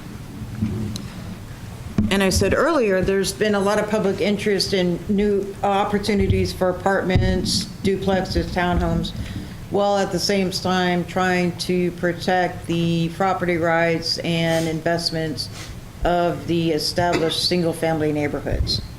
So there's kind of a balance there. Well, if, in layman's terms, okay, people want affordable housing apartments or high-end apartments or affordable housing townhomes or high-end townhome developments, where are they placed? So the compromise is not necessarily to put some in established single-family areas, but the majority of which would be to create mixed-use areas within kind of the established commercial and urban areas close to downtown.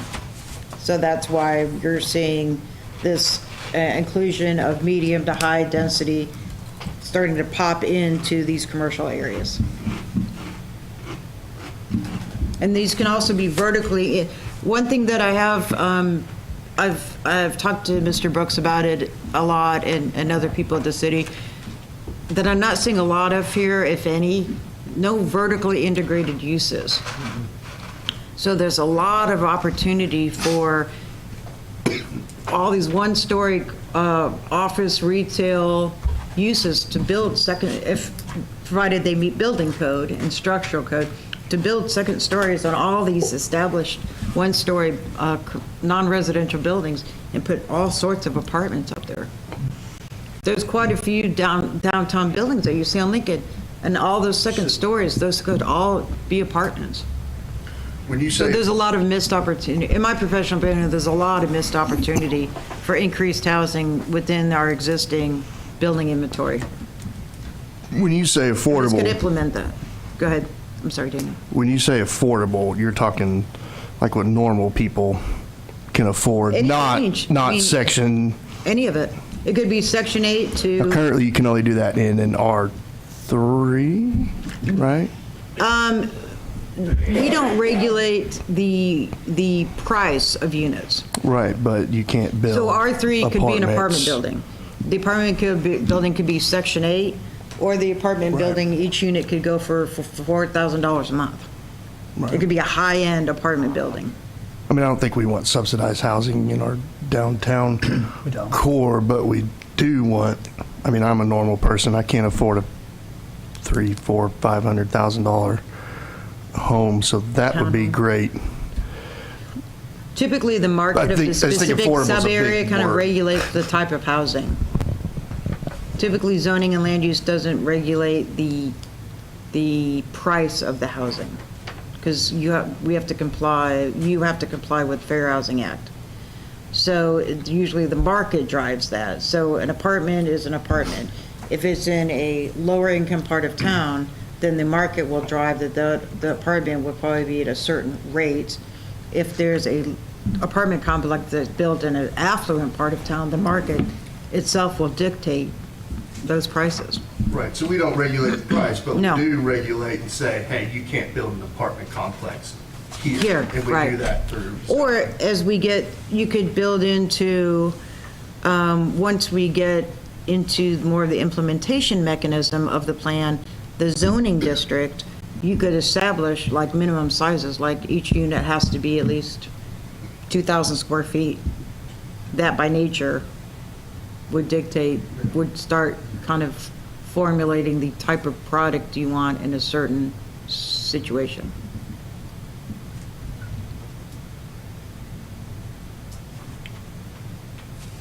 Okay. Neighborhood centers. Yes? Good. Good, okay. Neighborhood centers. These are, from a planning perspective, let's go back to the map. Neighborhood centers, these are kind of, we call these established commercial nodes. These are areas that have long been kind of a little commercial developments kind of here and there that we're attempting to make conforming. An example would be at the corner of, say, what is it, Hogan and Country Club?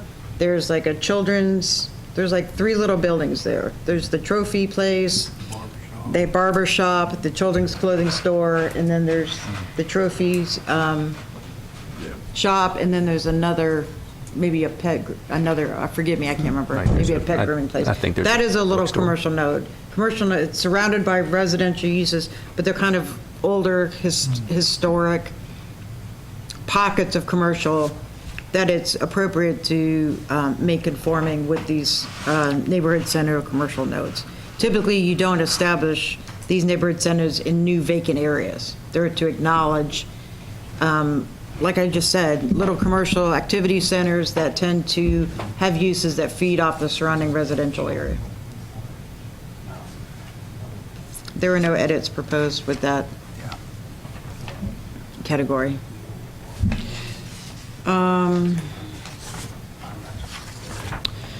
Traditional neighborhood existing. These are the areas, we're on page 55.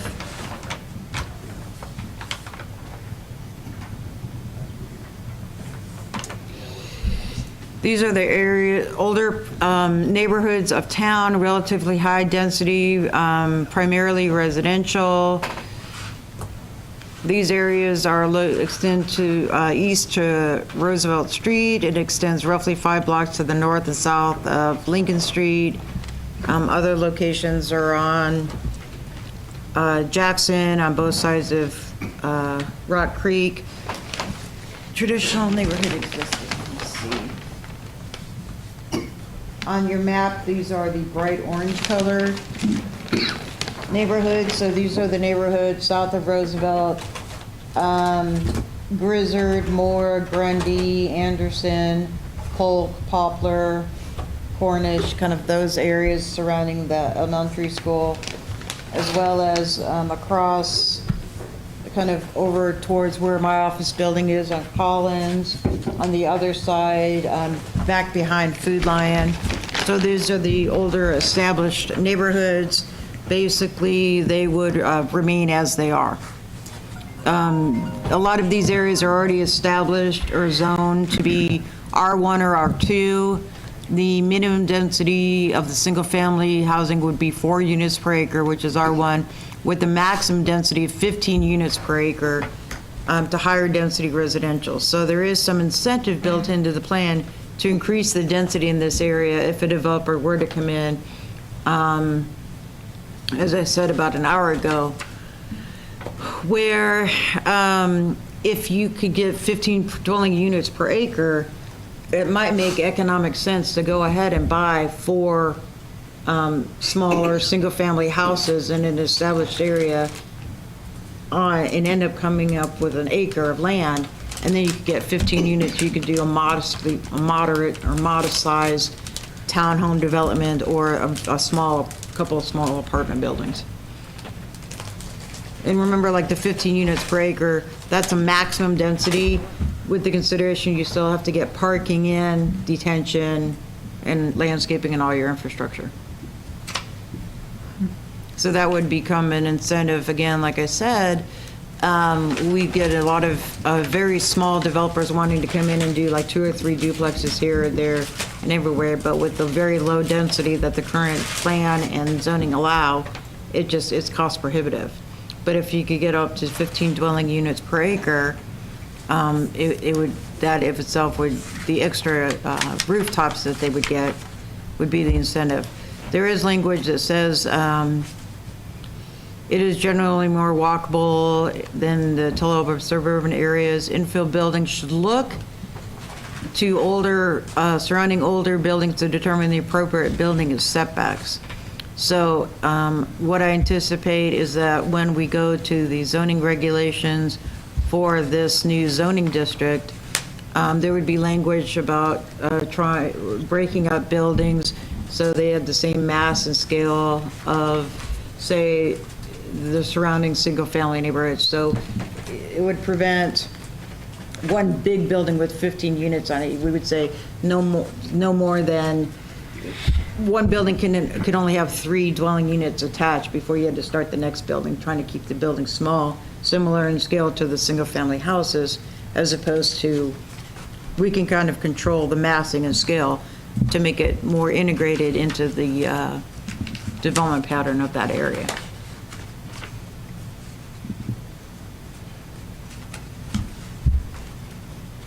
Okay, not hearing anything? Okay, no. Hey, Traditional. Before we move on, we've been Okay. at this for almost 2 hours. I say we just take about a 5-minute break Yes, and come right back at it. okay, thank you.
another one that's built up 30 feet from the roadway.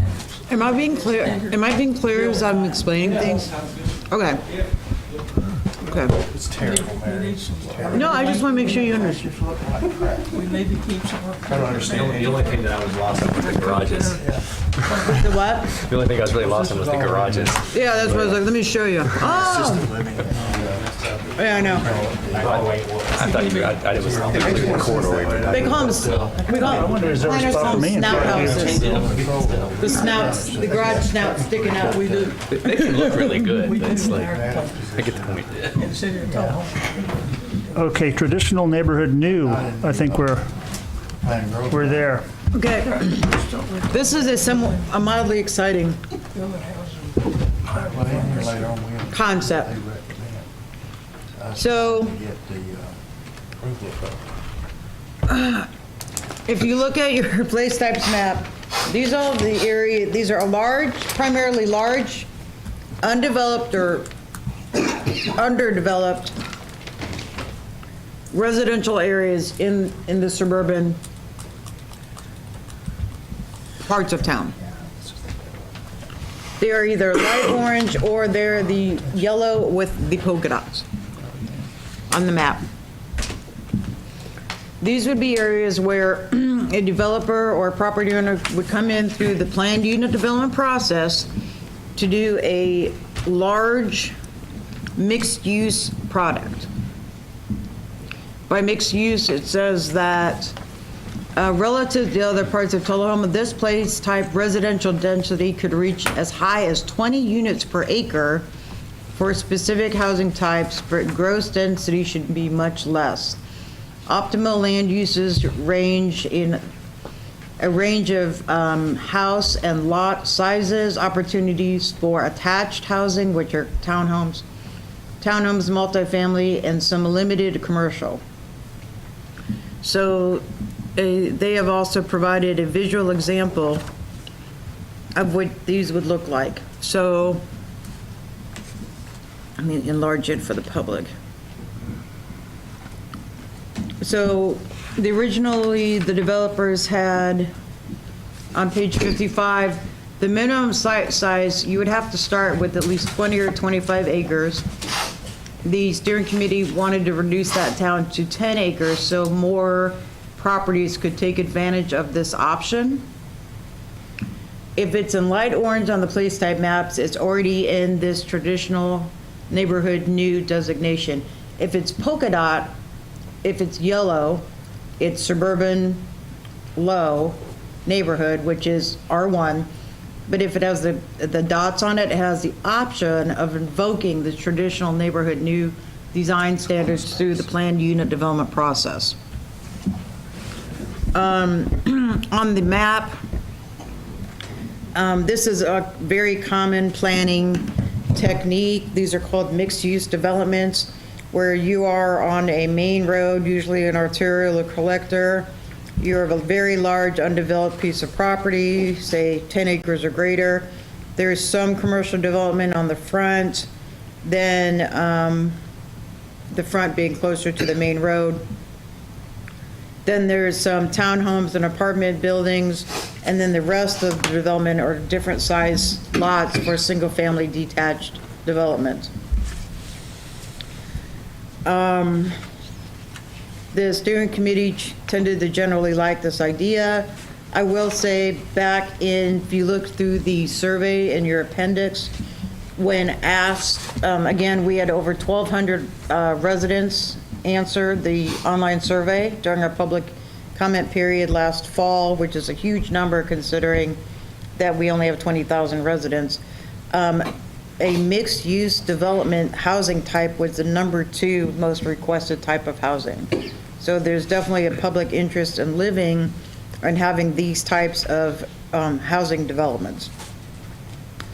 The edits from the planning, from the steering committee came in. There was concern that if not specified, a developer could come in and see that, well, it says I could have residential development reach 20 units per acre. I have a 50-acre site. I want the whole thing to be 20 units per acre. I want just to do apartments. So you would have a scenario, say, let me just pick a miscellaneous piece of property here. Out on Old Shelbyville Road, all this polka dot area, somebody could have a 50-acre site and say, I just want to do 20 units per acre for apartments. 20 units times 50, that is 1,000 apartments. Clearly, that's quite a bit of growth that the city would be seeing. So the intent of this land use designation is that it should be a mix of uses. So the steering committee proposed the language that you'll see in your red line on page 56. The proposed maximum ratios of the mix of uses would be a maximum of 10% non-residential development, so only 10% of the entire site could be some neighborhood serving commercial uses, like a small restaurant at the entry of your subdivision, dry cleaner, nail salon, those types of uses. 20, and then a maximum 20% could be duplexes, apartment, or townhomes. And then the remaining 70% would be detached single-family houses. And that's of acreage, 10% of acreage. Yes.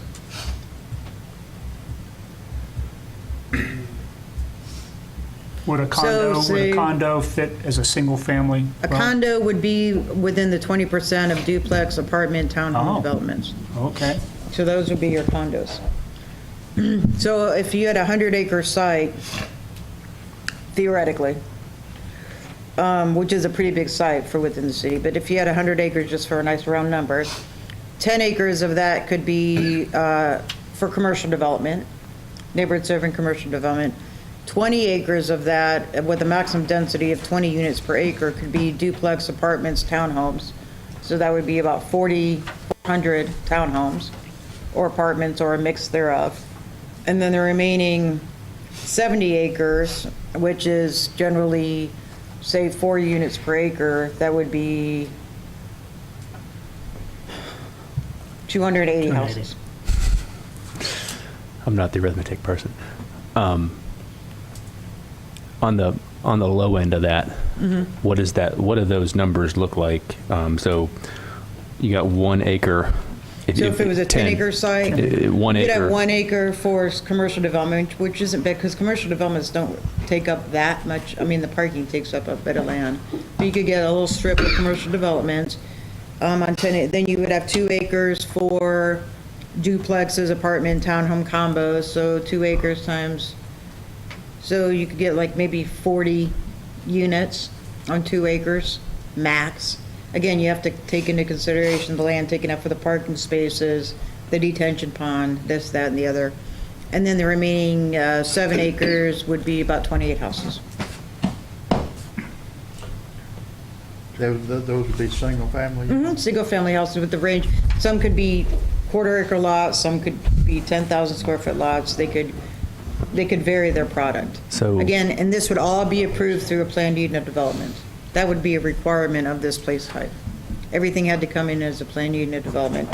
Because of the, this would give the city, with planned unit developments, it gives the city negotiation for design standards and added infrastructure and improvements they may need. Say, if a really large development came in, the city would be within the right to say, you have to designate so much land because we're going to need a new school for this much density. Or you have to designate so much land over for a park. Another benefit to the city to use the planned unit development is it gives the public more notification and more input into the process as well, because an innate part of a planned unit development is it's a negotiation between the developer and the city/public for the density and the improvements, saying, okay, you can get up to 20 units per acre, but you have to give us X, Y, and Z. More sidewalks, you have to give us street lights, we want to control the architectural standards, we want you to connect the roadways into this area, you need to dedicate additional lands, like I said, for a new fire station, a new school. Those are kind of common negotiation points for these large mixed-use planned unit development projects. What was the rationale behind adding these restrictive percentages? So that there would be a certain level of predictability, both on the city side and on the developer side. Because with the language as broad as it was, it's common to have some sort of thresholds for mixed-use developments. The way it was currently written, if a developer came in and said, I want to do a planned unit development, and it says right here in your plan that I can do 20 units per acre, I want to build the entire project density at 20 units per acre. That's not the intent, clearly, of this mixed-use development. That's not mixed use, that would be one use, 20 units per acre of all apartments or townhomes or, so in order I'm wondering, for to, example, on the 20% duplex apartment, what would be wrong with going 30%? you can certainly change it. These were just kind of numbers that the steering committee I'd be came up up for with. 30. Well, I don't have any rationale for 30 either. Okay, well. Well, that's, I'm just saying, that's, this is kind of what they were trying to think of in equations, so they were kind of going off the picture. Again, that's on page 56. They asked me, okay, given we like the way that this is laid out, kind of what are those densities? I said about 10% of that looks commercial along the front with the dark red color, and then you can see all of the, these are all townhomes. I can tell that these are apartment buildings, townhomes, and then the rest is single family. So that's kind of. I mean, that was kind of my, like, what was the basis of the 10 and 20? 10, but, and then. Just to find some sort of. Is that. Equation to make sure that you actually get a true mixed-use project. I mean, to go back to a previous comment of letting the market decide, you know, to your example about out Wilson Avenue, it's not going to be feasible for them to develop 1,000. You know, they're not going to get any return on their. You know, they're not going to be able to rent out 1,000 apartments on Wilson Avenue, so they're not going to do that. I would professionally argue that, given if they're, how do I say this? In my professional opinion, mixed-use developments like this would be appropriate in the designated areas, that some of these areas go all the way to the outskirts of town in your established single-family neighborhoods, but purely a 20-acre apartment complex development on the very edge of town, I don't think would be appropriate. Yeah, I agree. But, you know, the basis of those numbers, is that accurate? Like, can we go back to the Walker? You can tweak them. Can we go back to the Walker Collective and be like, hey, what is the ideal development? What is other cities seeing in this development zoning? And kind of have some kind of like basis for those numbers. Could we express that as a typical numbers rather than maximum numbers? Yes. What I'm trying to do is avoid having to do too many variances as a various development comes in, and that's not what he wants to do. He wants to do a little different from that, Yeah. so you got to do a variance. We could say typical instead of maximum. I think a range might be more appropriate even. That's fine. Somewhere between. Just something to create some sort of parameter, so it's clear that this is intended to, you have to have a little bit of all of these uses. And the overwhelming majority is supposed to be single-family residential still. Yeah. So, I mean, you could say, you know, somewhere between 50 and 70% residential, somewhere between 10 and 20% commercial, and, you know, something like that. Right. As far as going back to the Walker Collaborative, we could certainly ask them, but they're about at the end of their contract. The only thing that we have left to do for them on their contract is to give them the red line, they make the edits, and they're done. I will say that,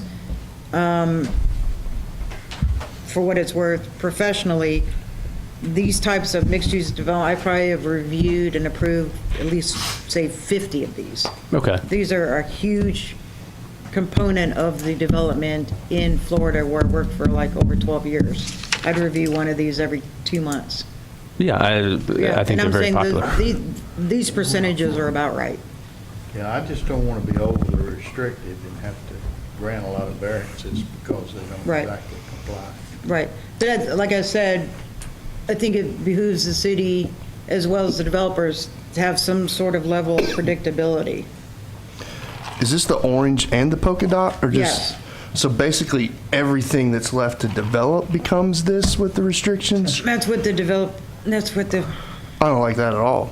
the So possibility. if I had already owned property and maybe planned on waiting until construction costs go down before I build, and I bought this property with that in mind, then we come along and change this, and now you're telling me I can't build what I wanted to build? If you're a polka dot, you can do this. You can elect to do it. If you're an orange, you have to do it. So if you're in the light orange, there's only a few properties. There's the Anderson Farm, there's the property that is south of Ham, north of Silver Street, there's the Prince Farm, and then there's properties down by the ball field. So the light orange color is in this category. If it is polka dot, they can develop under the low-density residential, which is your R1 now, just a regular old subdivision, or they could choose to do a mixed-use development. Is that written in here? Like, It says that, well, I guess we haven't made it to that other one yet. it's on page 55, no, it's on page 55, second column, 8th line from the bottom. For zoning purposes, this place type should also be treated as a floating zone, and that it may occur in additional locations that are designated suburban residential low when the site and development meets the criteria below. So that is creating your polka dots. Okay. So if I'm in orange, Light orange. I have to have minimum 10 acres, right, Well, to build, and I have to meet some sort of whatever range we Yes. arbitrarily decide is acceptable for me to build? I wouldn't say arbitrarily, but How do you yes, determine that? you would be in this place type, yes. How do you, if it's not how will we determine what the correct, what data will that percentage breakup be based on if it's not arbitrary? Right. I guess I would have to, I can look at that further. I guess the percentages is based on my professional opinion, but we have not done a formal study on it. But I could certainly research that further and get back to you.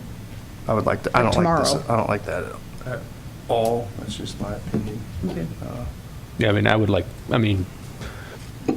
like it. I think it's good. But think- at the same time, like, a range of what the development should look like would be helpful, I think, in that. Like, Maybe talking to the people that actually own this property and get their feedback before we tell them what they're gonna do. I just don't, I don't like telling people what you're gonna do with your that's that part. property because 500 people out of 20,000 decided that they wanted to put mixed use on your property. I just don't, I don't like that. thinking it would be allowable, but not mandatory. yeah, maybe the SOR where they can Yeah. make it all optional, but, I mean, that's just. You could certainly make it where there is no orange and everything is polka dot, so it's just an option for everybody. Either you could develop your property under the existing low dense, I don't want to keep referring to the zoning district, but you could develop it under the low density residential, which is basically 12,000 square foot lots, or you could have the option of doing the mixed use development. So what was the driving factor behind making this mandatory versus making it all optional to begin with? It's just how the consultants brought it forward. We actually, I had, Mr. Brooks and I had a discussion with the consultants. They originally just had only the areas in orange with the mixed-use development. We thought, well, that's only, if those are only, say, 5 isolated property owners that have these big, if none of those choose to develop, then nobody else can take advantage of this option.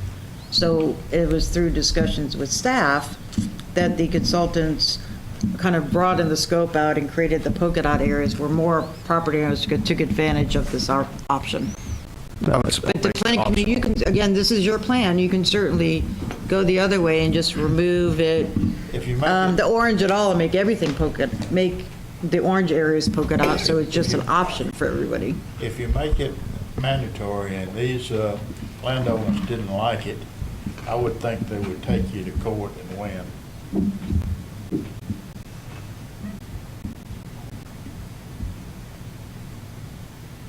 And it would be a shame for them to even have to take us to court to, I mean, it's there, I understand the greater good of all, but at the same time, I would support the optional, make it optional. Because that gives them, So no orange, just polka dot, yellow polka dot where there's currently orange, is that?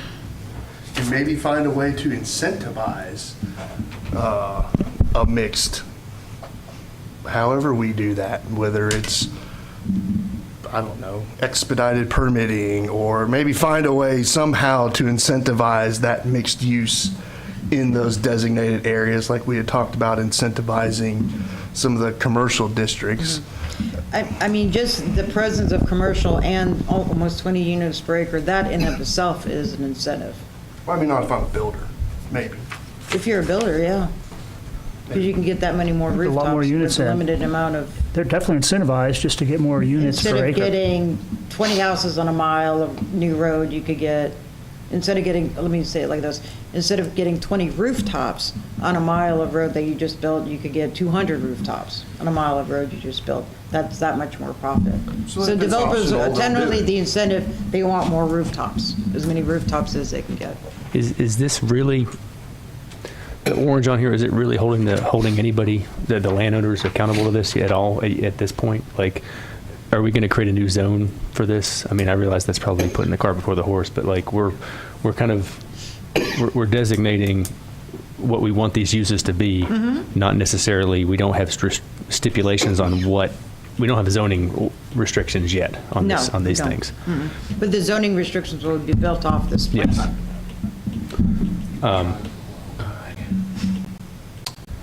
Go I was ahead. gonna say about the even if we put everything as optional, we'd still at least need to nail down the ratios, right? So,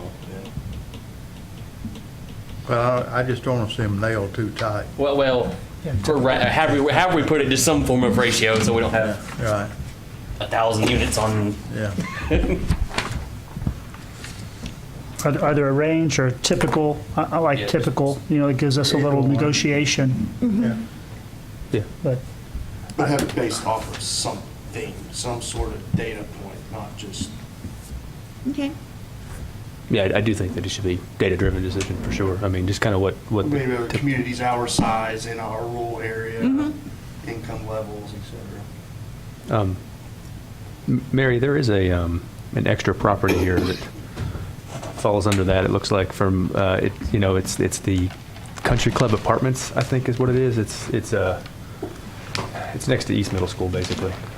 Well, not really.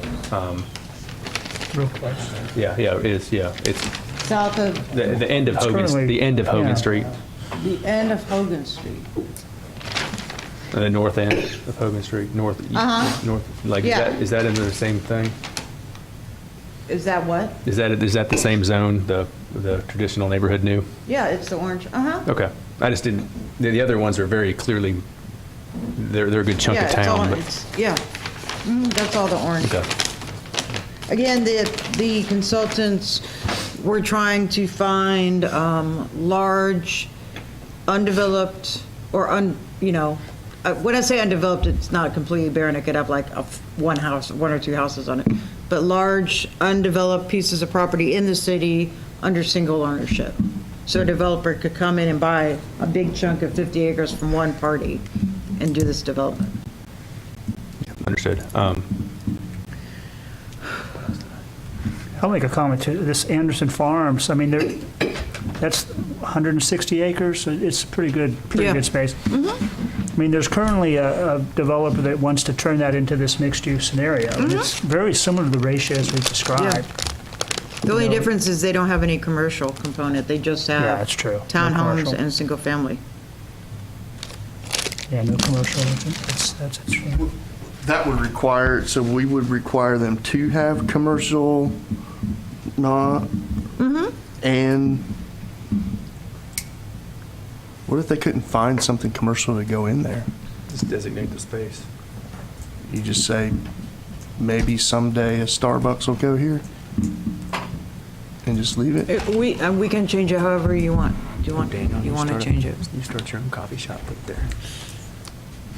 A smoker's broke, I'd start a restaurant. I mean, I mean, that would be typically, kind of if my you build- question is, Typically, if Then you you've build gotta that many units in that high of a density, that of itself creates your market for your commercial uses. That's usually how it works. I mean, I've is there, seen these maybe, projects I mean, go out in the somebody's- middle of nowhere. I mean, frankly, like beside the highway in cornfields, out literally in the middle of nowhere. And the residents themselves create the market for these little neighborhood serving uses. yeah, I mean, one thing that may be probably not beneficial to developers would be to have some like common area green space kind of already budgeted in as well. That way it's just not rows of houses and looks like, you know. That could But- also be a percentage you add. A certain percentage has to be green space. I mean, I would like to see that. I mean, just to have a, you know, some kind of common area or something like that. I mean, if they have to put a retention pond in or something, or then they can, you know, they can kind of take advantage of that maybe. But or maybe like commercial or green space, but not, let's take 10% of it here, take 15% here, and then you can, I would I be, mean, I just hate this chopping out and, I what would- if, I mean, that is a question. What if they can't find something commercial? Are we saying that they have to have something commercial or just designate something commercial? Maybe something will be commercial here someday. Right, it would be designated. They wouldn't have to start with that phase. They could certainly start with whatever phase they wanted to. They could start with the single-family residential phase. Then what if they do the- just and stop? do the commercial at the end. It just depends on the market. Well, what if they just stopped at the, Halfway mark. yeah, they built the homes and they found out, hey, you know what? Nobody wants to build It would just be something held, commercial here. it would just be held with that designation. Okay. But keep in mind, Yes, sir. look at the language. It says proposed maximum ratios. 10%. So you could have anywhere from 0 up to 10. You could have anywhere from 0 up to 20% for your duplex apartments. So you, with that word maximum in there, it takes care of the things that we've been talking about. Yeah. No, partially it does, but not completely. Not completely. if they're maximums, I think they're probably too low. Like, Yeah. I mean, we want people to take advantage of Yeah. this, right? So we don't want to make it such a pain in the rear end that they don't even want to bother with it. I agree. Well, if Otherwise, they'll Anderson do R1 Farms, and, if Well, Anderson and Farms is Dallas is 160 acres, I mean, 10% would be 16 acres for commercial. That's a lot of land. I mean, I'd hate to eat into their, You don't have to have that much. you It's a don't, maximum. I'm just saying, right. But you can't have any more than 16. And also, gentlemen, just remember, like, none of this is the regulation, this is just the plan. So these are just the guiding principles too. yeah, but you hate to stick something guiding in there and then come back later and say, when we're doing the plan, nah, we don't want to do that, otherwise. No, I mean, but you I mean, would, it's your but I, guide. okay. I was just Who saying, would if we had a plan determine- development that came in and it was 11% commercial, I wouldn't say deny it. I would still recommend approval. It's still kind of in the same vein. Again, it's the guiding principle. These are kind of rough numbers. So like I said, even if it said a maximum 10%, if something came in with 11 or 12, I would say it still meets the intent of the plan. It's a planned unit development, we just keep moving forward. Yeah, I These aren't mean, regulations, these are just policy direction. yeah, nominal or suggested ratios would be good, and then, I don't know if you need an absolute maximum or not, but Okay. Well, we can come back to this Okay. topic like we're coming back to rule. your We idea can of the green discuss it space tomorrow as night. well. I'll do some research on the percentages, and then if you want to further kind of think about tonight or tomorrow about eliminating the orange altogether and just leaving it as an option for certain properties that are 10 acres or larger and the low-density residential. Yeah. Just one other comment, and then we'll move on. But the I did go to the, like, I guess the kickoff meeting of this, and I went to the Charette, that's it, okay. And that was a pretty common, like, people were asked to talk about, like, what neighborhoods they saw that they wanted to have in Tullahoma, and all the examples that were given were areas of this type. I realize that that wasn't probably represented well across the city, but there is a desire to have that here from citizens' comments. So. My only comment to that would be is if somebody wants to see that, don't then go buy that property and build it yourself. Don't force it on other people, would be my only, use your money in your land. If you don't force what we want on other people, that would be my only. If you give them the option, they're going Then to you make make more it profit optional. by They building can more do- units. So, Unless they don't have the money to build that many units. yeah. I'm speaking about that from a perspective of attracting people to live in Tullahoma, not necessarily. I don't expect someone to move to Tullahoma and be like, oh, I'm going to buy this 10 acres and make it a mixed use so I can live there. Yeah. Anyway, let's move on. I'm done. Okay, we'll come back to that one. Is that okay? Do you want to keep going Yeah, on keep this going. topic or move on? Moving on, okay. Whew. Page 58 is just pictures. Oh, okay, here. We're almost done with this part. Special areas. So these are all just your leftover kind of miscellaneous areas. This is your airport, industrial areas, civic uses, institutional uses. One specific area that I wanted to draw to your attention, as the mayor said about 2 hours ago about the airport, there is concern from the airport for several years now about the encroachment of residential areas close to their boundaries.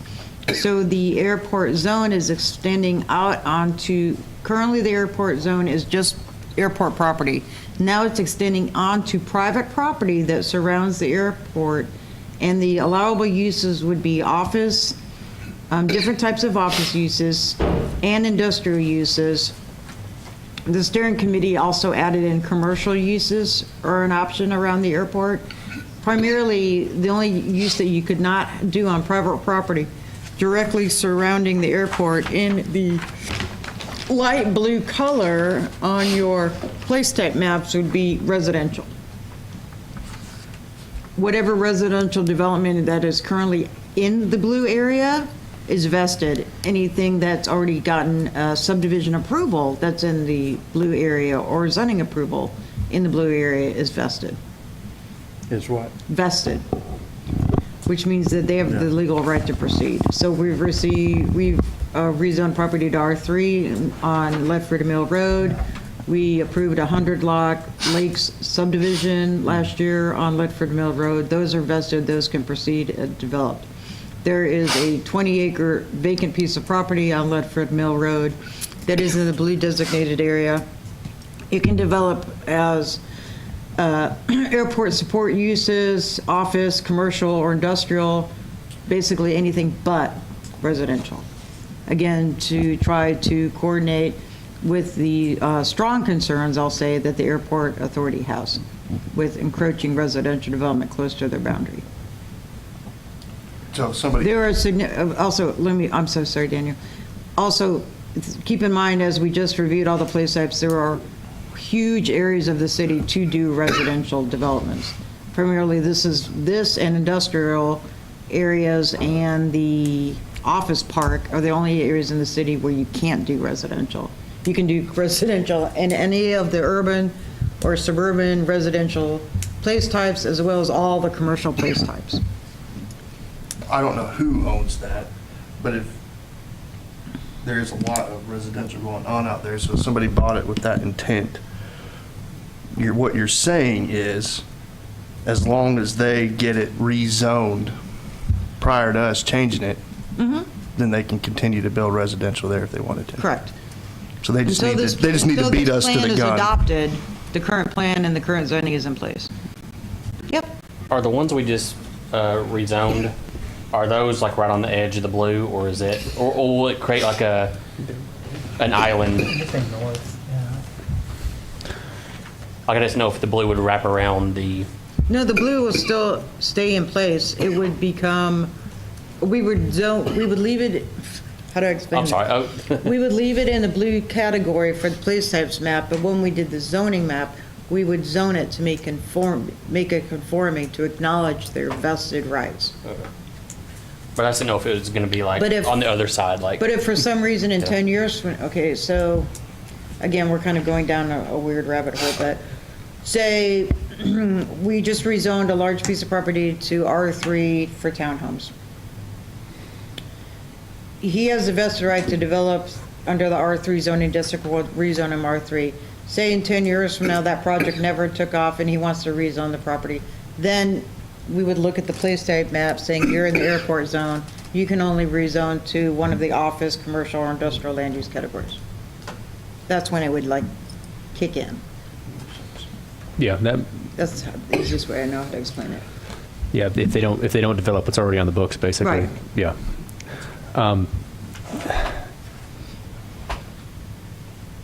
I don't know if it's worth anything, but I would almost like to see those properties designated from a different color. As like, have your airport as being airport, and then have another type of, the airport, near airport use, something like that, so there's a distinction between what is actually the airport and what's not.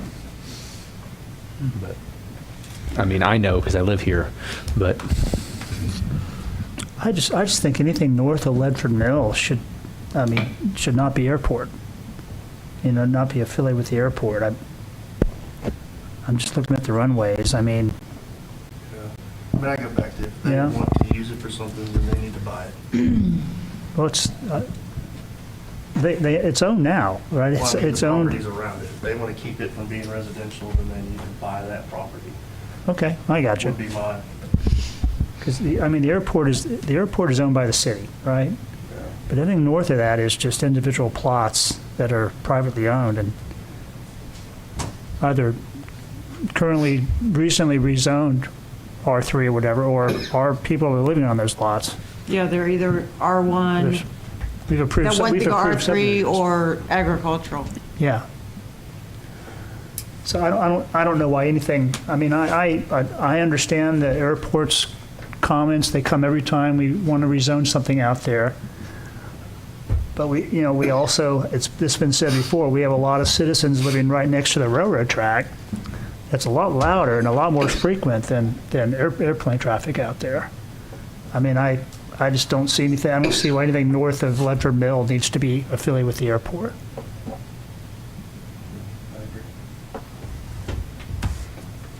I mean, I think it'd be cool to live next to an airport. I don't, but I don't want to live next to a railroad track, but my brother bought a $500,000 home right by the airport in Chattanooga. So they sit out, drink coffee, and watch the airplane. They love it. I mean, or we'll try talking to the microphone and look at this at the same time. Is it something that we should say? I mean, the only reason why we didn't zone that is basically, I guess suburban corridors. I will specify, it says, in fact, uses that might be uses that might be negatively impacted by air traffic noise, particularly housing, should be discouraged in the vicinity of the airport. So residential development isn't prohibited, but it's discouraged. But you did say earlier that this will allow you to build everything except residential. Right, but again, we haven't gotten to the zoning stage yet. But that's the intent. That, long story short, that's the intent of the airport zone, is to expand. The airport zone is no longer just the airport boundaries, to further regulate the periphery of the airport, to reduce residential encroachment. I mean, why would we not just turn it into, the suburban core with essentially a commercial zoning area? I don't want to, if they didn't use zone, I don't know what the corresponding one would be. But why don't we just extend the pink down there, encourage it to be? Because that would, right now, the airport zone is pretty broad. The only thing that it doesn't encourage is residential. So right now, in all that area, you could do any type of office, any type of commercial, any type of industrial. Okay. Yeah. Does that include the I-2? Would that include I-2? Yeah. I mean, this plan gets away from I-1 and I-2. I realize that, basically but it's just like, I. can we make, Right, can we but make yeah, glue it's- there it's office, next to? retail, commercial, industrial. Yeah, Basically, just, it's discouraging residential. I don't know. But there's already going to be residential there. I would, Can we just leave it? Further residential.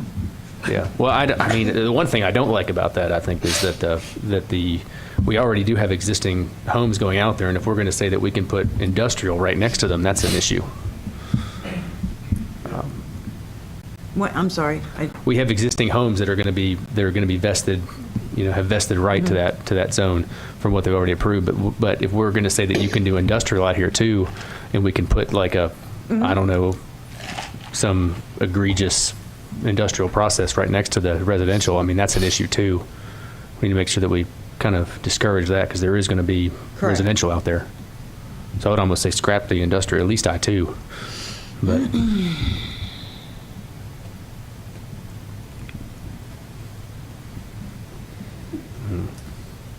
I say just leave it. you started it. Leave it blue and rezone. No, leave it how it is. Whatever it is right now, just leave it. Maybe make the polka dots. Bring the polka dots all the way up to Ledford Mill. Yeah. Like Leave to the the north side? airport boundary where the airport boundary currently is in real life, not on this map. Because there's some right here. And like, And just, I mean, it's nothing against, I understand the airport's concern, but I also don't want to go through and rezone property because the airport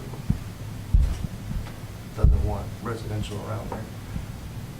There's, I would like if we could do, the neighborhood behind me is nothing. But I don't get to customize the map to my liking. Well, we've already got R1 and R3 right there, if we're talking about, it's already zoned, R1 and R3. That's the only, so I don't think there's any industrial going there, because it's already zoned R1 and R2, R1 and R3. So it's pretty well covered. Yeah. Unless we change it Next to to it, blue. we're saying we can do industrial. Next to it, where? If it's airport, that's under the new place types, we can do it. That- Okay, where on this map are you talking about? Well, since I'm colorblind, I can't tell you. Well, but that's difficult, man. Ray, on the north side of Ledford Mill, we just rezoned a good chunk of stuff to be, I think, R1. Yeah, it's R1 and R3. I mean, Another. remember, as these properties come in to rezone and develop, you also have to take into consideration the existing development pattern of the Yeah. area. And then, but the lot next to it, I don't know what it's zoned, but, if what we're trying to do is encourage, industry out this way that's supportive of the airport, and I know that we already told the developer basically that kind of buyer beware on the airport noise, but, we can't go and put some kind of like large industrial factory next to them The only either. other property there on that side of the road is an agricultural. Yeah, There's one not tract much that's land. zoned agricultural. but we're talking about rezoning it. Yeah. so it's like, Maybe not, we're not talking about rezoning it now, but we're talking about putting it Airport into special. a zone of this airport special kind of thing that would permit them to have, whatever they want, except for residential, down here. right? Not exactly. Okay. If I'm not right, then just tell me and I'll shut up. No, But- it's fine. I mean, if they couldn't put whatever they wanted in, you still have to take into context the existing development pattern. It would not be appropriate to have a townhome development next door to, or have industrial use next door to the Lake single-family neighborhood. I You agree. still have to take into context.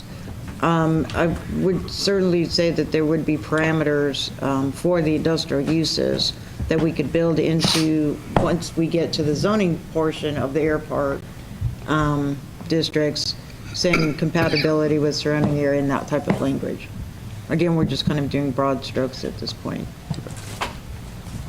I would say either make it polka dot or, is that fuchsia? Suburban corridor. Suburban, yeah. Everything north of Ledford Mill, and get it out of the blue. Whatever accommodates. Mixed use would be great there. If they had the option to do a mixed use where there's commercial, that'd be nice by the airport. If somebody wanted to do a plan, that would be mine, it's just, I don't like the blue. Most of that area north of Ledford Mill right now is residential. Yeah. So we just make the extra 20% that's not, Just go ahead and make it Yeah. that way. yeah, Yeah. something like that. Mary, you don't seem pleased with that position. No, it's your, no, it's your Okay, all right. decisions. Yeah, it just makes sense. Everything north side, I know there's a couple, there's one, Ascend's got something going on out there, I don't know what it is. The call center, It's a call center? yeah, and then, It's isn't there like a the- dog it's place out the- there as well? It's the wetland, the bridge, the wetland, Old skating rink. the Skating old rink. skating rink, which is now the Bounce House Arcade, Ascend, Howard's Duplex Townhomes, Tullahoma Kennel Club, Farm, the Lakes. You may have been out there more than me, So Mary. mixed use seems to make the most sense. So whatever that's changing to, will they be able to fit into whatever that is? Like Ascend and everybody else? I think, Whatever that. I mean, that's just all mixed, it's all non-residential mixed, I mean, that's just all mixed use at this Okay. point. I You mean, have a little there bit is of everything. there is some stuff on the, I guess that's 130, that we're doing the same thing to, right? Is it the same argument out that way? I mean, this is already Homes Beechcraft. already. No, this. Yeah, It's that's all. Beechcraft Farm, I think Parish that's already all Property, developed. Chandrell subdivision. Chandrell subdivision is an airport related Yeah. use. Does the city limits not go? I thought we had a, That's a good that's chunk of- Cumberland Springs, or whatever, yeah, that's Moore County. I know, well, I thought there was a bunch of stuff down the way farther, but maybe I'm thinking otherwise. Anyway, the streetlights go pretty far down there, though. They do. All right, what are our thoughts on that, gentlemen? Change the boundary on Ledford Mill, yes, no? Polka dot, north of Ledford Mill. Polka dot. Polka dot, So You've already got. Mixed use. you've so already polka got- dot, you're not only, so it's not just R1, now you're increasing the residential density up to 20 units per acre there.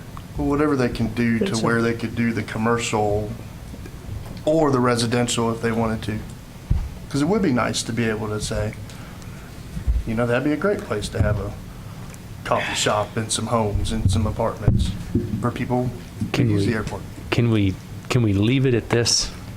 Realize that there's an issue. When we get to zoning, we can talk about what the zone needs to be. My only thing would be, this is the guiding document, right? So if Yeah, we're you looking need at to it make a blue, decision. then we're going to adjust zoning based off of that color. Well, I think there is some special exceptions that we may want to put there. I mean, we can even just put like a buyer beware clause on it there. We could do that in the zoning if we made it. Yeah. Which we do right now currently with, if somebody rezones, we tell them, For that property, though, you've already got mixed use there. It's already, doesn't fit the exact use for polka dots, since you've got mixed use out there. But no residential.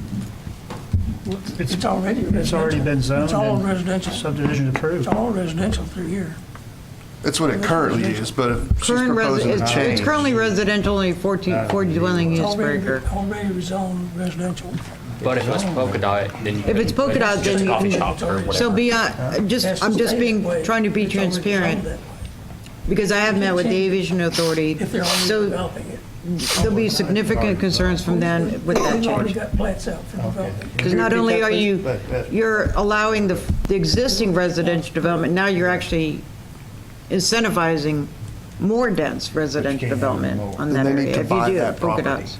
If they want to prevent that, then they need to buy that property. It's the same. Or we. Again, I'm not, this isn't my opinion, I'm just, Yeah, and I don't mean it towards. no, I just want to make sure I'm clear. There's been a lot of concern, so I just want to make sure that you guys are aware of that. That if it's polka dot, now you're actually encouraging more rooftops in that area. I mean, there's a lot of talk right now about people wanting to build homes out there. And that's why people have bought land to do so. So I hate to come in and, Well, remember, we're not changing what they can do that's already been approved. what they currently, but the ones who haven't already, maybe they purchased the land, they're sitting on it, Yeah. and they just haven't brought it through yet, would be the concern. You said anybody with a current R1 or 2 or 3 or whatever is out there, they're good. What I'm saying, Well, I mean, for now, unless they change. if they have an approved plat, Okay. they're vested. If they have an approved rezoning, They're not. they are vested. So primarily, it's the R3, and like the R3. I don't know the property. but Because they- he's about to submit for permits. So if one person had an R1 out there, I don't know if they do or not, but So the rest of the properties that's undeveloped is R1 or ag now.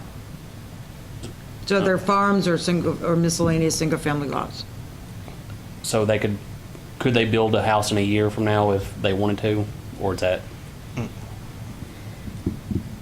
That would be something that we'd have to work through within the zoning code. Okay. Because if they had,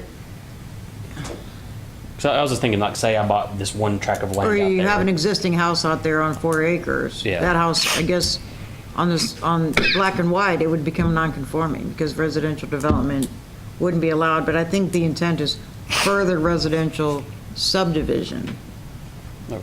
is discouraged from the airport standpoint. I don't think that they have any issue with existing residential landowners developing with like one house per Lot or- their acreage, Okay. whatever they have out there now. Okay, But I that's think what- they're trying to reduce the subdivisions going in the large developments going in. I understand their concern, I do. But we also are not making special zoning places for anybody else who has concerns about what goes in back behind them. So I don't see the argument of we need to change this because they want to discourage as a valid argument, because that would open it up. Maybe Greg wants to change back here to agriculture because he wanted to discourage, nobody else is getting that courtesy. To me, that's just not a bad argument. We can come back to it, but I would say leave it, make it mixed. If somebody wants to put commercial, they can do that with the PUD thing, but don't zone, just, if you want to control what goes somewhere, buy it.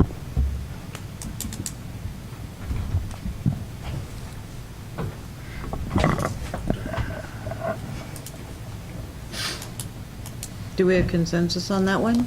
Well, I just want to say I do have a lot of respect for I've listened to the airport. I listened to the airport when they wanted to keep that commercial. I ultimately voted residential against their wishes. But I respected their wishes and said they can get it put into the restrictive covenants that they're putting in out there to don't call the airport for making noise. So I'd like to continue to respect their desires to that extent and to keep that as we have it.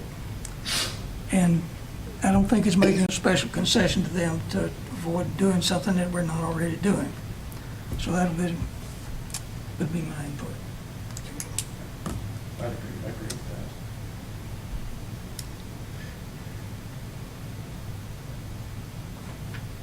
that. I agree, really. I'm indifferent. I mean, I get when the Army or whoever's doing drills at midnight or whatever between here and Arnold, I get an undue amount of helicopter noise at my house, but it's kind of interesting. It's It's cool. Yeah.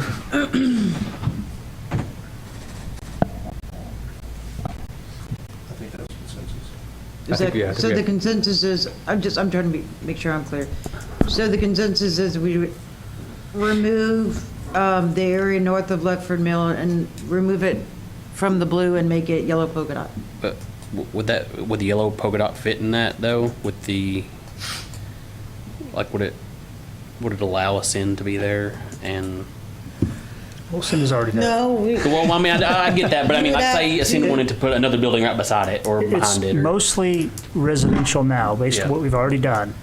You know, and approved zoning and subdivision lots. Yeah. So it's only another 30% that we're saying take it on to the we could mixed use. yeah, we could just leave it blue for Ascend and Yeah. Okay. the rank That's fine. and the thing, and then just remove it from the Kennel Club over.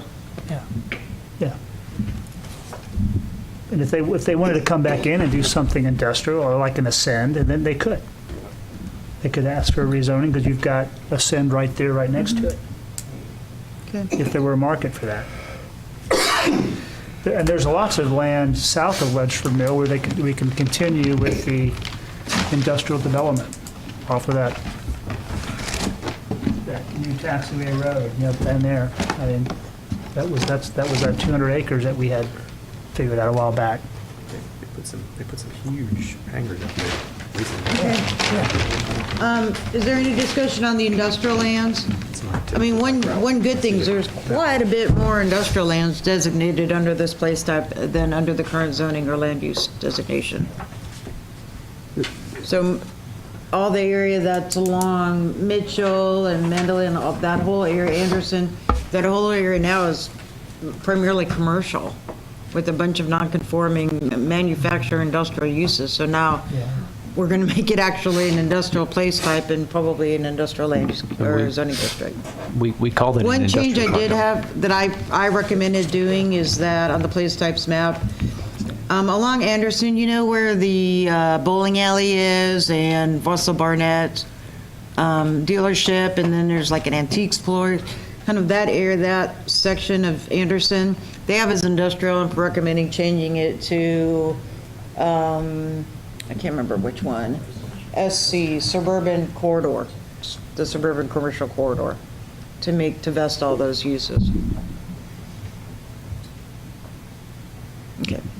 All right, well, that's it for the place type section. Good work, Mary. Thank you. All right. We have 1 more hour to go.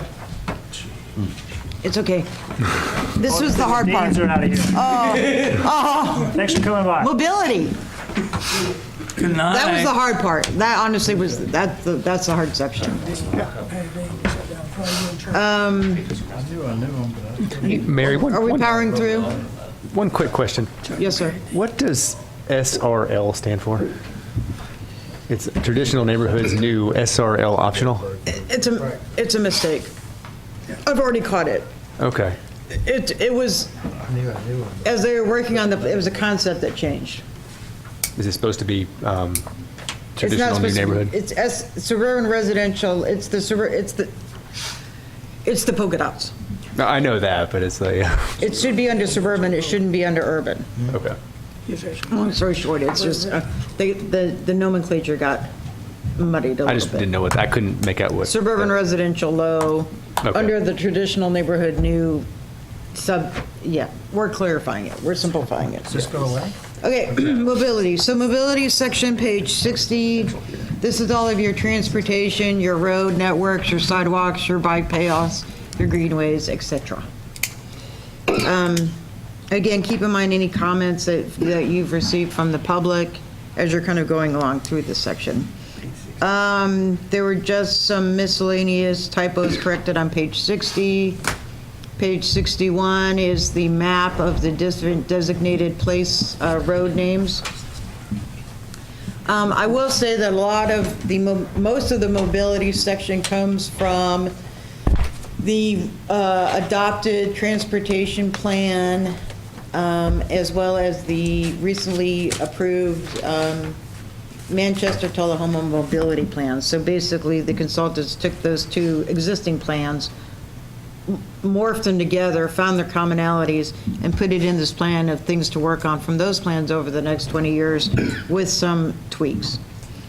So page 62 lay out your different roadway types. Your roadway, rural parkway is basically State Road 55. This ideally is how it would be developed, with street trees, 4 lanes, bike shoulders, and a landscape median. And again, a lot of this mobility section are things that the city would go after grants from various entities, including TDOT, to do roadway improvements to implement these measures in reality. When you say State Road 55, we don't have much control over, or any control over the design there, right? I mean, I guess it Yeah, we currently do. already has the landscape median. It's a TDOT road, but we can certainly request a grant from TDOT to do these improvements, and we would do a match. And we're talking about State Route 55 eastbound towards Manchester. I know that it's supposed to be East or west? north-south, but Oh. it's eastbound. Westbound is 2-lane. Are we? It's between, from the end of Carroll to Manchester. Okay. That, yeah. It basically looks like this now. I think we just are lacking a little bit of the shoulder. Rural suburban roads, this is basically like your Ledford Mill Road. Another component with the mobility plan, once this plan is adopted, any developments along these areas may have to dedicate this additional right-of-way to implement these improvements. So along Ledford Mill Road, this plan is calling for a 60-foot right-of-way, which is also in the existing transportation plan. There are sections of Ledford Mill Road now that are only like 40-foot right-of-way. So the developers would have to come in and dedicate an additional portion of that required right-of-way. And then as it's developed, say, in lieu of putting in a sidewalk on their side, we would have them put in their section of the side path that is shown on this plan. And again, being in a plan helps the possibility of future funding sources. If we could go to TDOT or say Rural Bikeways of America, they had some sort of a grant, we could say, look, it's in our comprehensive plan, the public wants this as a supporting argument for a grant award. Manchester got $1 million for sidewalks. Mhm. That mobility plan. Yep. I will say, from the public standpoint, beyond jobs, housing, anything with sidewalks was the #1 issue in Tullahoma, even above drainage. So, Suburban Avenue, I'm flipping through these quickly, 63 Suburban Avenues.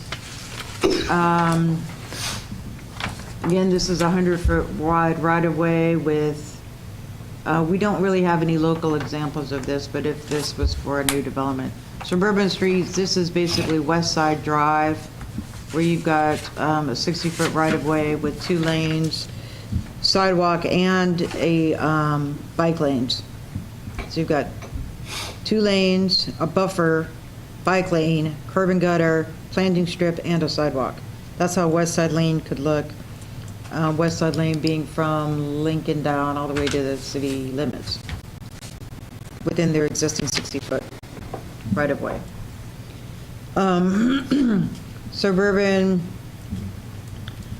Local suburban street new. This is your suburban residential sidewalk. Sorry, my brain's going. Street profile. The steering committee removed sidewalks from one side of the street. That's the current regulation. What's an example street? I'm sorry. What's an example street of the local suburban street new? Any Like where would we put that? Any road in Macon Manor, Terra Estates, any neighborhood street. So if a new residential development came in on the Kennedy Farm between Macon Manor and, I can't remember the one to the north, the developers, the plan would say you have to put sidewalks on both sides of the street, of all your new streets. the steering committee said to reduce it, you only have to put sidewalks on one side of your new residential streets in your subdivisions, which is what the current code reads. New streets. Yep. Subdivisions. New subdivision streets, sidewalks on one side. The Okay. plan had both sides. Steering committee reduced it down to one side. I will note that one 5-foot side, the pedestrian and bicycle accommodations, one 5-foot wide sidewalk is not bicycle accommodations. Right. I don't think they need to have bicycle accommodations other than riding in the travel lane, but Yeah, typically need a shared bicycle, a side path for bikes and sidewalks is usually 10 feet. yeah. So I think we need to clarify that language. I don't think there necessarily needs to be bicycle accommodations in a neighborhood street. They can just ride the same place the cars ride. I think that's what it has. Where you seeing the bicycle? Pedestrian and bicycle. Yeah, it's the Oh, I see.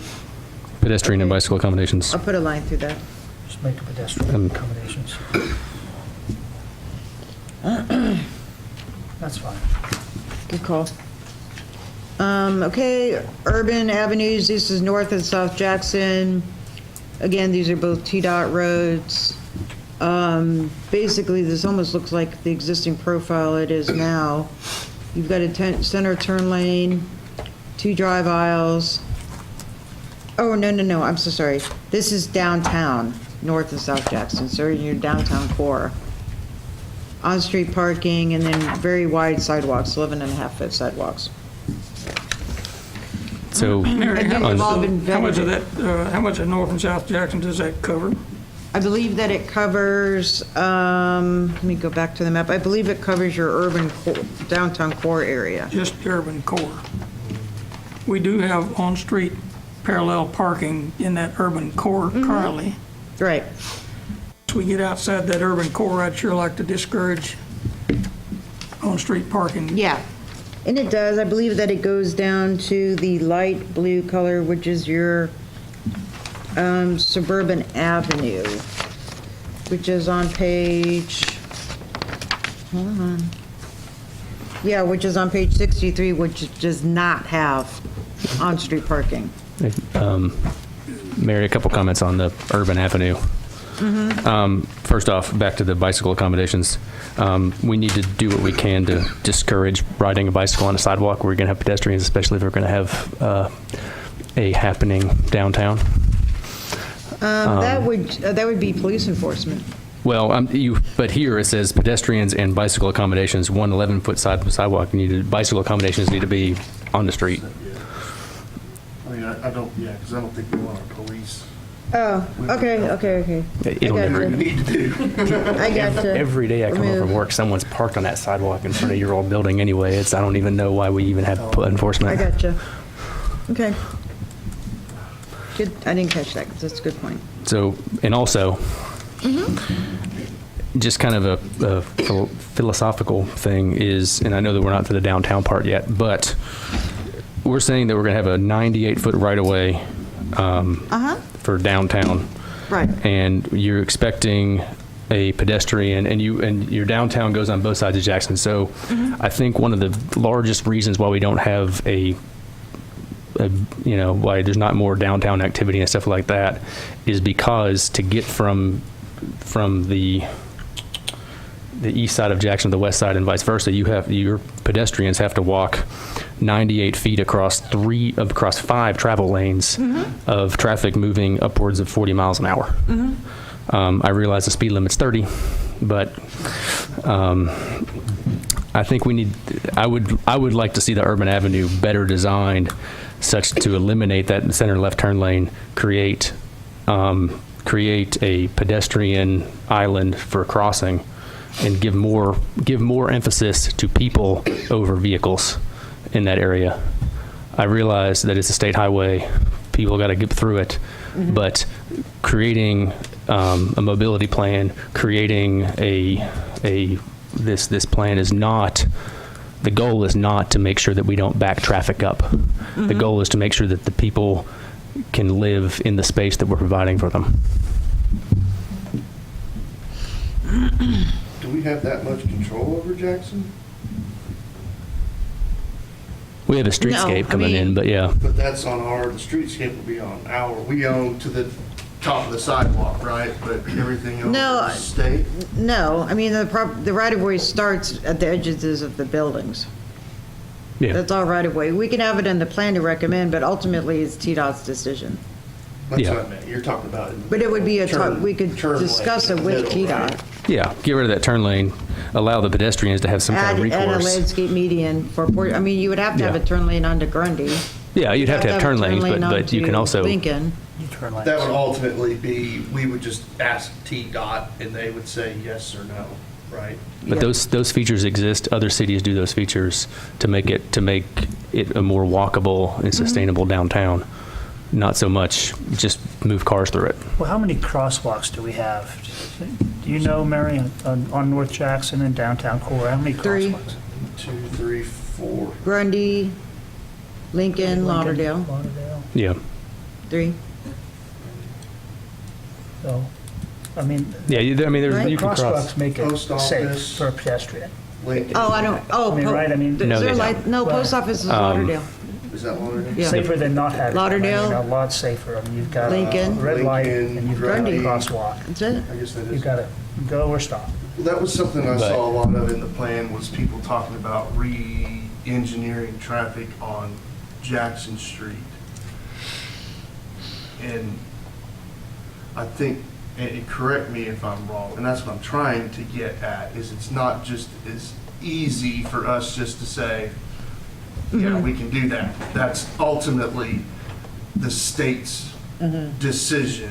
There are a lot of cities, I think, that do that, but they don't have a state highway running through the middle of their town, their entire town. Right, I mean, I mean, it's something we could ask the state, right? yes, it's something we can certainly ask the state, but the reality of it is that the state does have design guidelines they have to follow.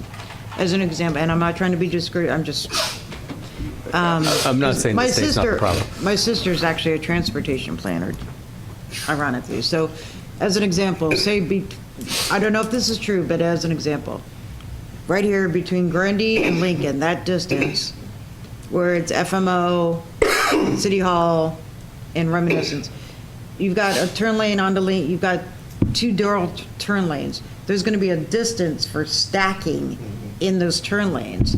So between the stacking distance to make a left onto Grundy for westbound traffic, and then to make an east on Lincoln from eastbound traffic, you might only have enough space for a landscape strip this wide. Yeah. So and I'm we- just saying, there's a lot of regulations and design standards through TDOT and all the state dots that you have to comply with. They're going to say, well, you can cross right there. But we do go to a section, there are large expansions of North Jackson outside the urban area, in the suburban area, where there's 1.5 miles before a crosswalk. Yeah. I mean, That's a different story. That's outside of my, but I'm just talking Right. about to make downtown More walkable. palatable is to, traffic calming so that you're not competing with right turn vehicles. You have you don't have to worry about. I would argue that someone in a wheelchair or someone that has some kind of mobility impairment, stuff like that, can't cross that street in enough time before the crosswalk changes, or before the crosswalk changes.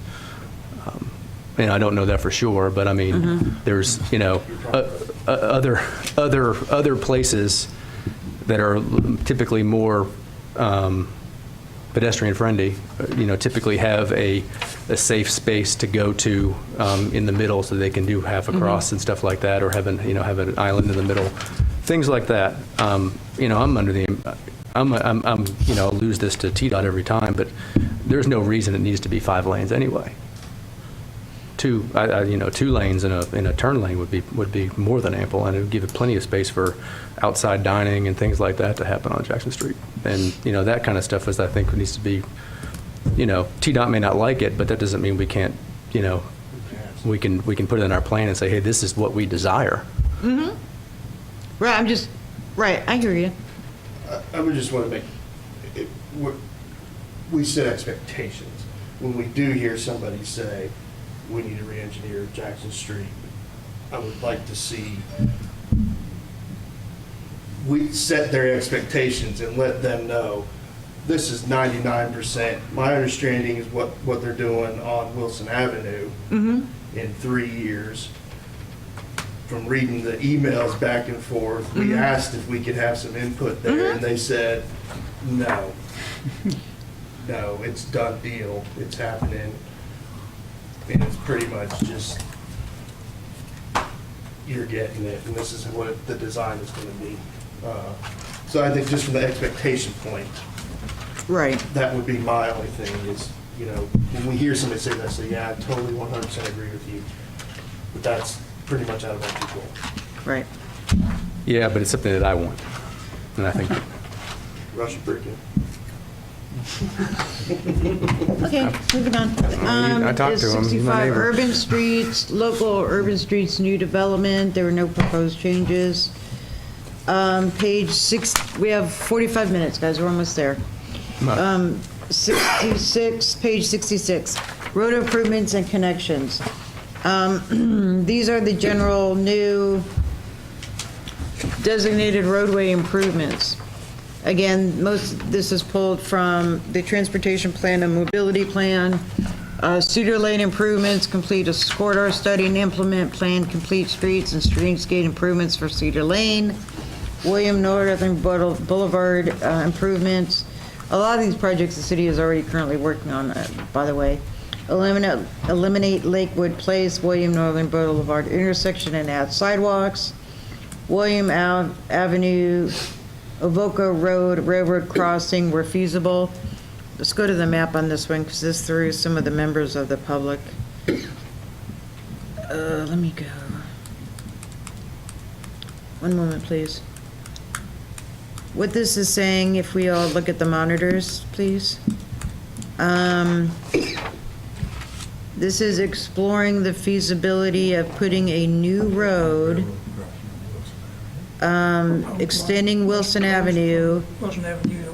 generally through somewhere through the location of where Walgreens parking lot is. Hold on, I'm getting there.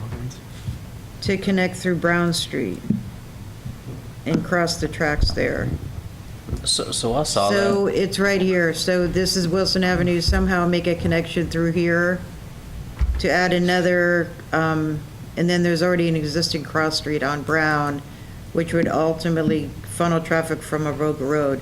So all the traffic on Riley Creek and Avoca Road that's funneling down Avoca Road, instead of having to go down to Hogan to cross the tracks, there would be another crossing at Brown Street that would tie directly into Wilson and get you out towards Lynchburg.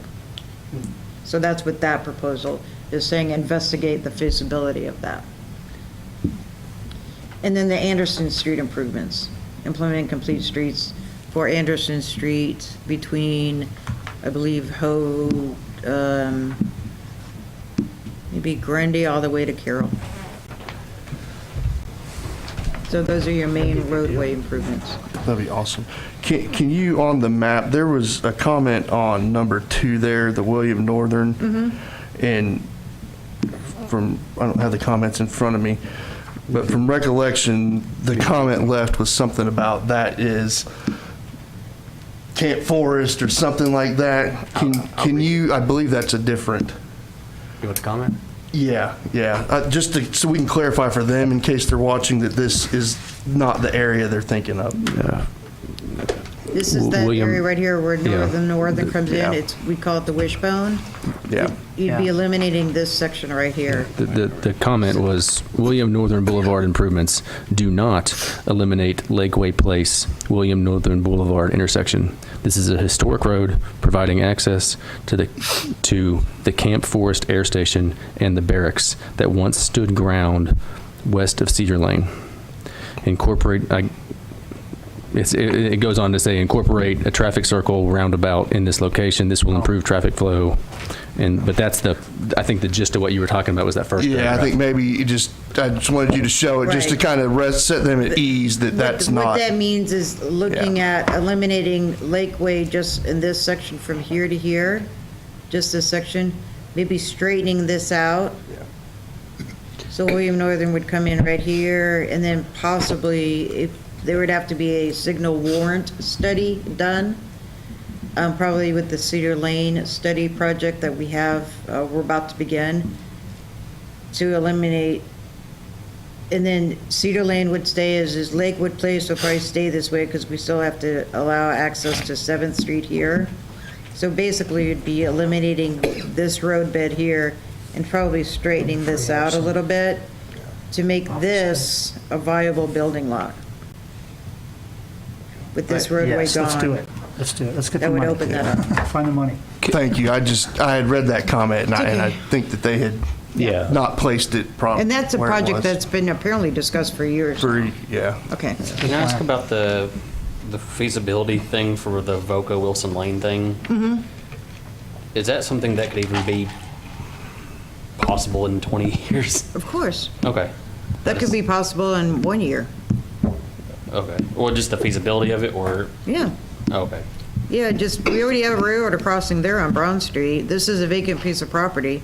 Somehow, perhaps getting a right-of-way through the Walgreens parking lot or First Place, if this were to redevelop, Okay. this could be purchased and create a new road right there. This is already vacant.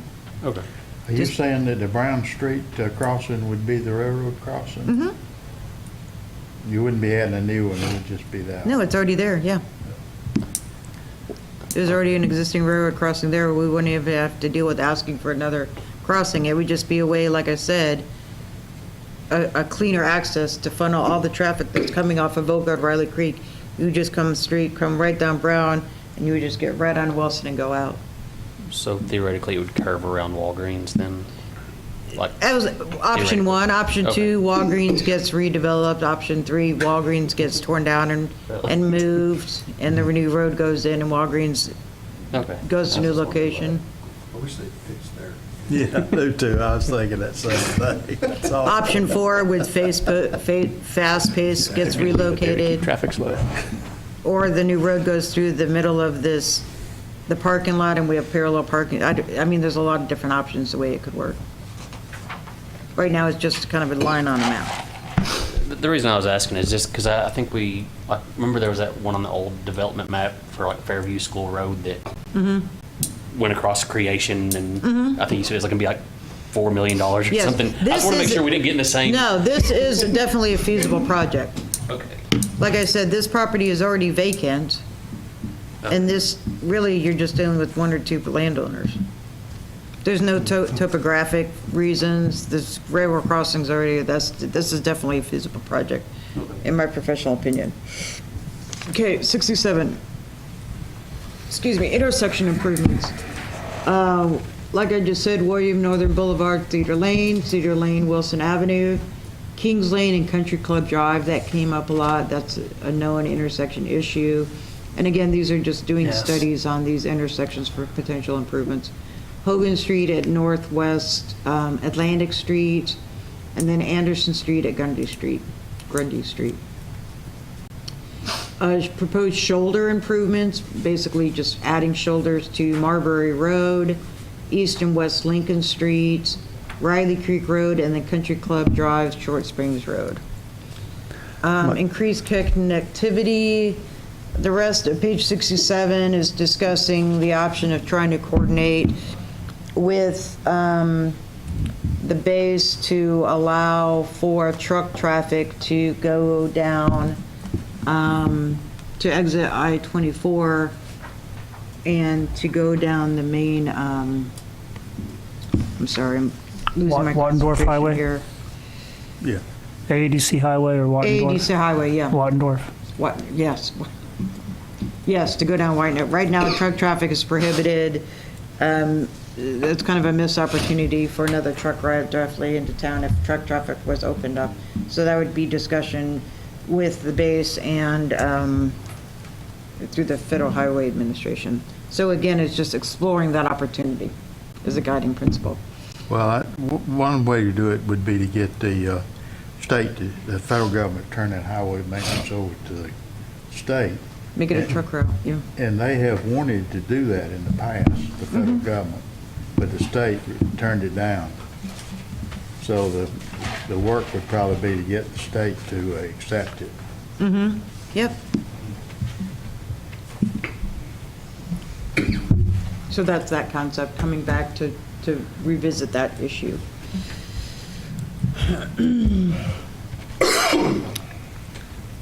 Increased connectivity, page 68. Let's try to finish the mobility section today if we can. That'll be really good headway. So, Yeah. 10 more pages. Connectivity in and around Tullahoma.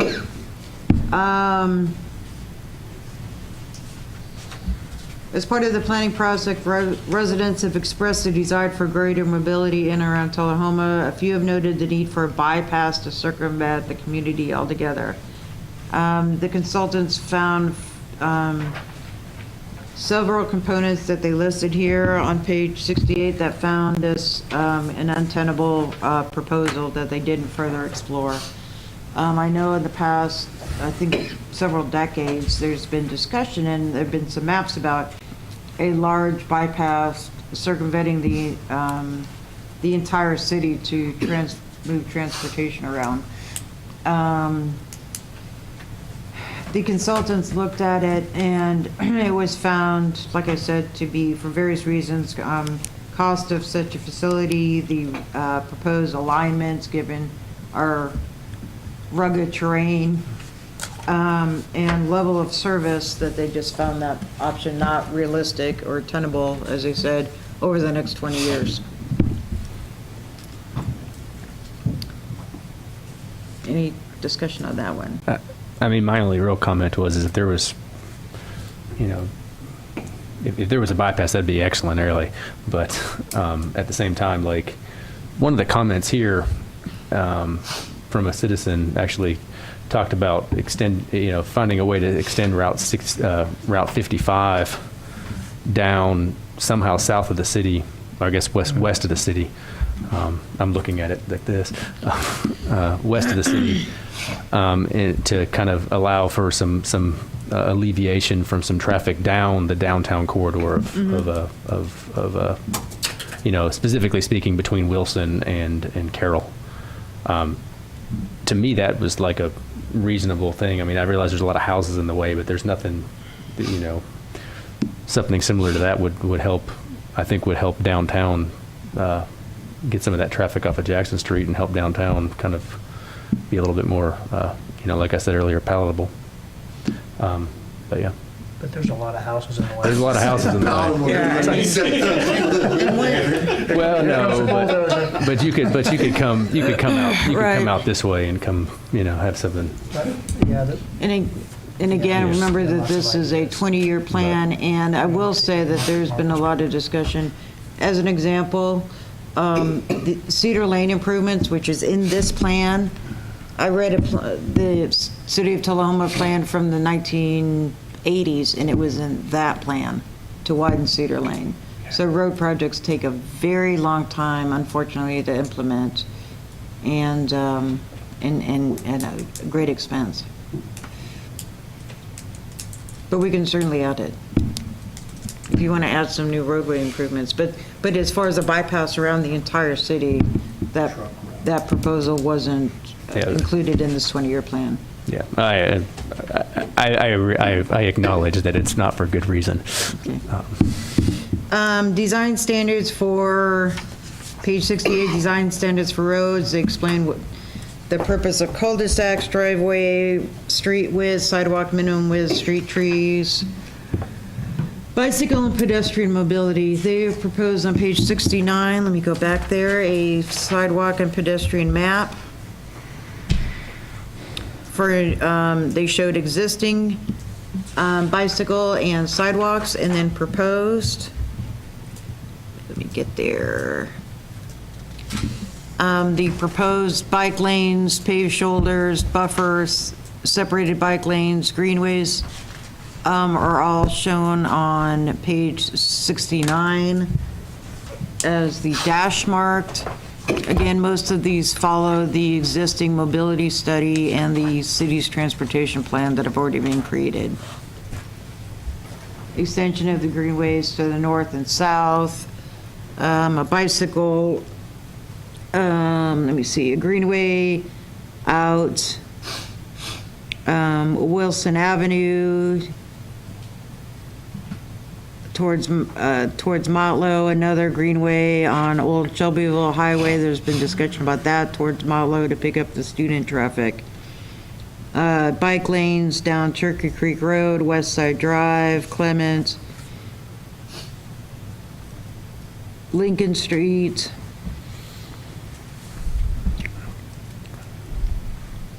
neighborhood greenway along Jackson Street. Any discussion on the proposed greenways on 60 and bike paths? As someone that frequently rides their bike to get places in Tullahoma, I'm of my personal opinion that the bike infrastructure in Tullahoma is perfect right now. There's not a road in Tullahoma that I wouldn't ride on, with the exception of 55 towards Manchester, and with the exception of 55 towards, past the 130 split towards Lynchburg. However, bike lanes are often, I go to cities and stuff like this, and you can go to Manchester and you can look at their bike lanes that they just put in. You can go to Swanee and you can look at the bike lanes they put in. You can go to Demumbrium Street in Nashville and look at the bike lanes that they just put in. And they are all very substandard. And I do have concern about us just willy-nilly throwing bike lanes on these places with not enough money invested in them to make them actually to where they're actually safe, and they're not just an excuse to keep traffic moving faster. The areas that these bike lanes are proposed, there's no reason for traffic to be trying to move any faster than a bike anyway.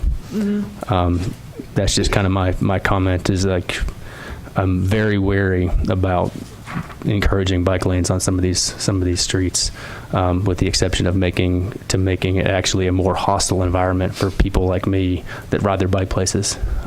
Because if there's an excuse for me not to be in their way, they're going to take advantage of it. Them being drivers in a hurry, mostly minivan drivers, it seems. Great. I could. Since we've got this study done, I've been paying particular attention to issues like mobility in other cities that I happen to be going through. Recently been going a fair amount more of that. And I've been paying attention to bike lanes. And they seem to, if anything, create a hazard. Doesn't do anything to add to safety. Today, I took the opportunity to look at a planned city, Florida. I'll talk to you about it, Mary. In Florida, 40 years ago, they were building a celebration city just west of Orlando, a brownfield site. They had planned city from the ground up. Everything was planned. I went in today and looked at all the streets in Celebration City. There's not a single bike lane in Celebration City. So bike lanes sometimes do not add to safety for bikers or to pedestrians. So I don't see adding bike lanes in Tullahoma, to your point, of doing much to improve safety for bikers or for traffic. I mean, I do think that there is some advantage to have for safety, especially if there are the buffered bike lanes or separated bike lanes.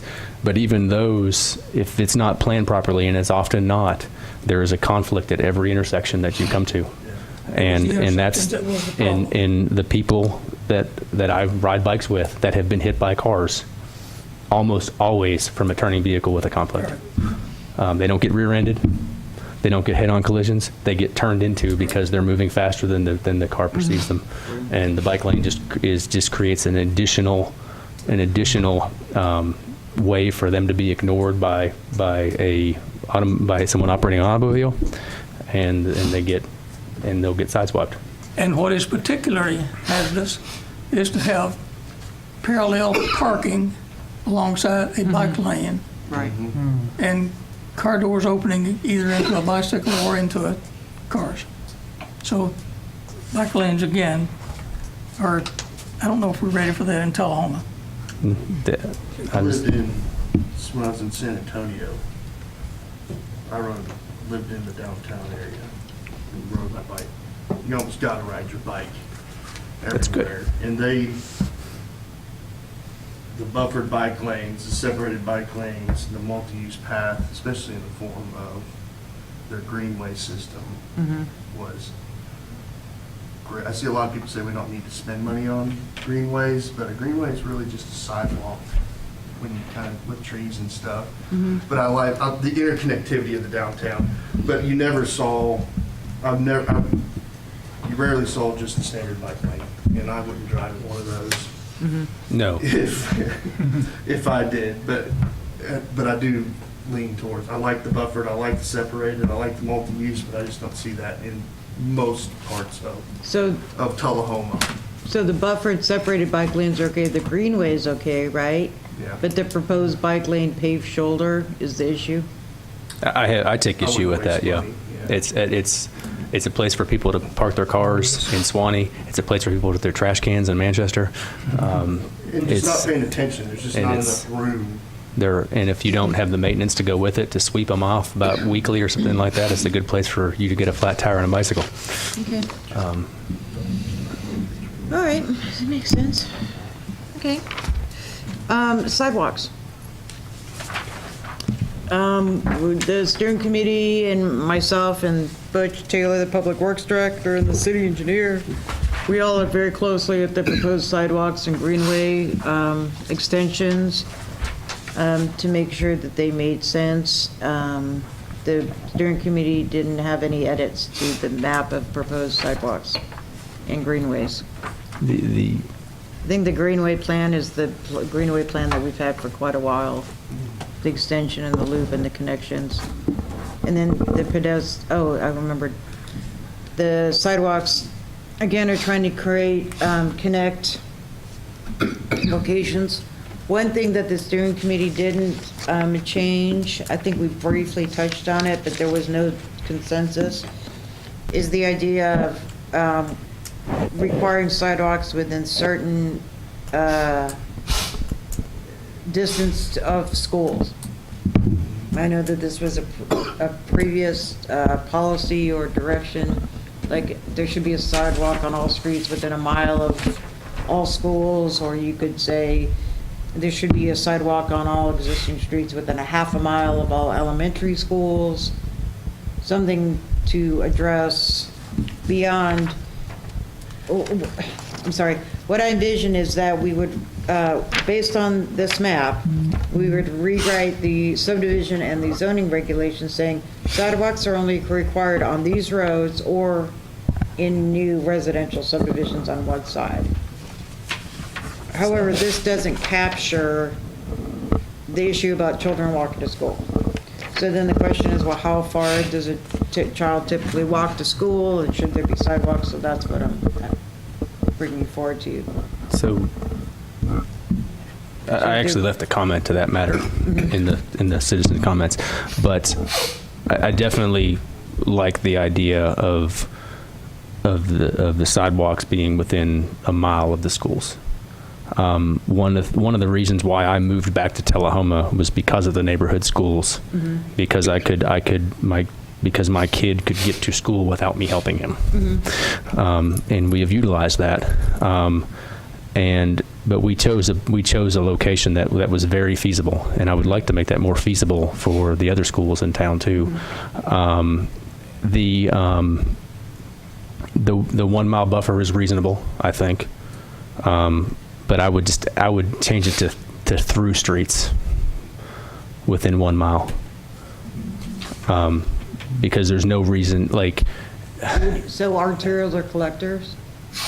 I mean, I realize that's not a good definition. Hang on. But what I'm saying is that, like, I don't see Terra Estates is within a mile of a school zone, or a mile of a school.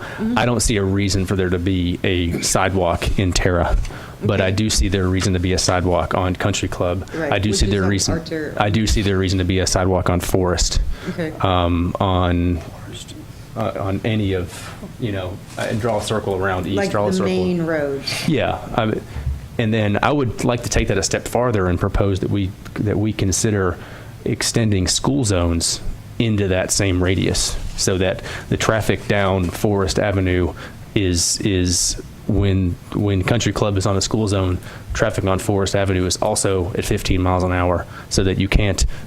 The complaint that I see.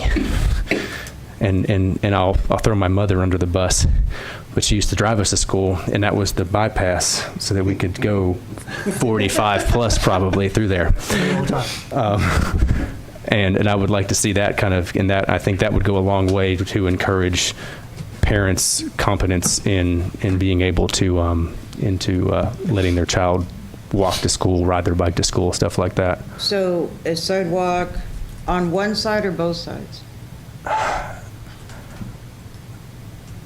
I would say both sides, but that's, case by case. It's kind of like it just depends. If there's only on one side, we need to make sure that there's safe places to cross, which means either crossing guards and or school zones. So sidewalks within 1 mile of schools on main roads with corresponding school zones on one side.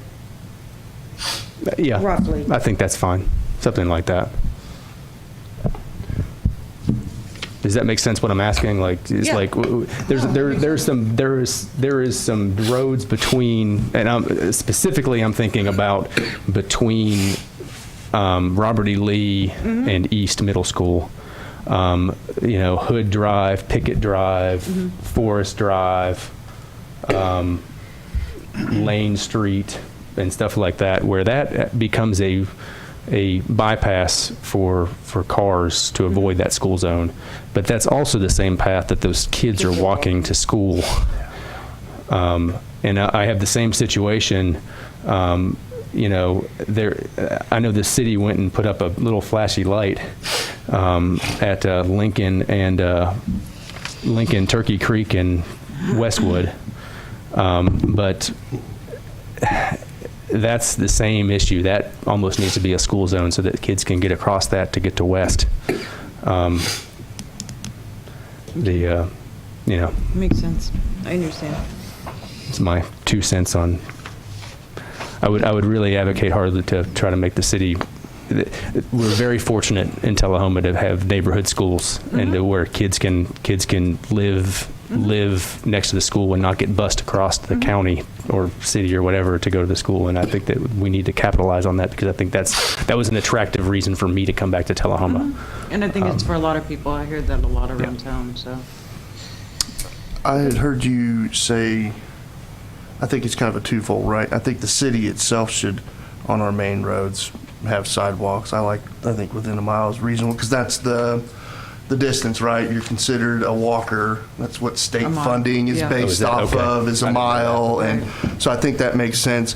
But maybe some flexibility in developments. I heard you say before, sometimes it doesn't make sense to say you're going to put a sidewalk here. Maybe it's a path or a trail that leads to the city's main sidewalk, just instead of maybe a way to get to the city's primary. One thing that I would want you to recognize is that based on all the locations of the existing schools, they're all in established areas. Yeah. So around all the elementary schools, maybe not the middle schools and the high school, we're not going to see a lot of, the developers aren't going to be paying for the sidewalks. They're going to be city installed sidewalks. And another, they're already built out around all of them. an idea that one of the developers, and they probably shared with you, is there are some areas out where we may have them put a sidewalk that maybe sometimes doesn't make sense. It There's does no connection sometimes. somewhere. Right. It does sometimes, like, because Manchester did that, and people thought, well, why in the world are you making? Well, they got $1 million grant, and now they're connecting all those sidewalks.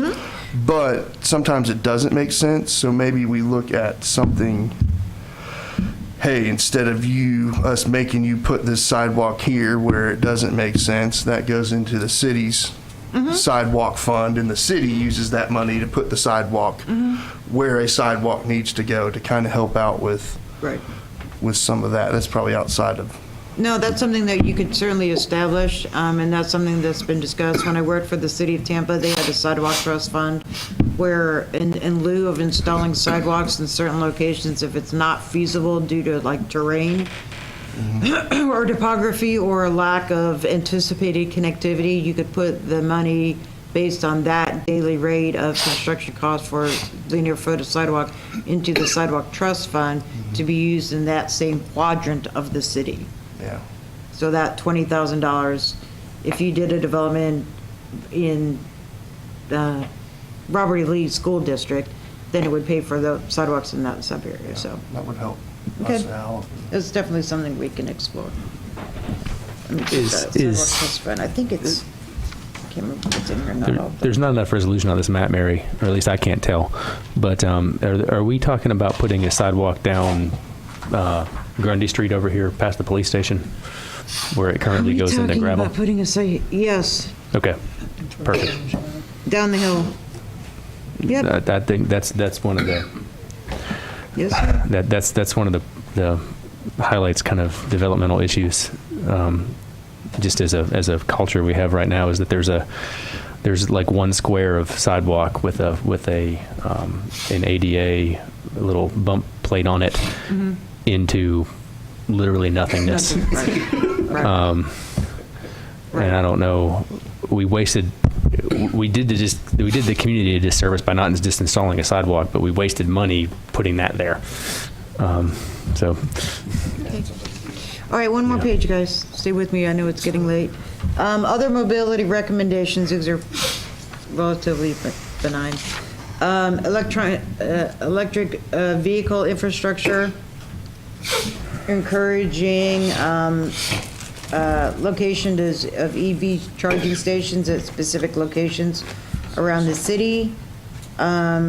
Protect and leverage the airport. There was increase opportunities to, what am I trying to say? Through the activities at the airport, make that more of a feature of the city, monitor the possibility of Amtrak coming through the existing rail lines through our downtown, so that's something we'll continue to monitor. And then looking through federal aid, highway, and bicycle pedestrian funds for infrastructure improvements. And then the last page of the mobility section is page 76, North Jackson Street Scrape Plan Implementation, which is in this plan, and actually we're using American Rescue Plan monies now to start that project, hopefully in the next few months, so at least the plan for it. So that completes the mobility section. Gentlemen, I think we made a lot of headway. Today there was lots of good discussion. I will make the edits and I will make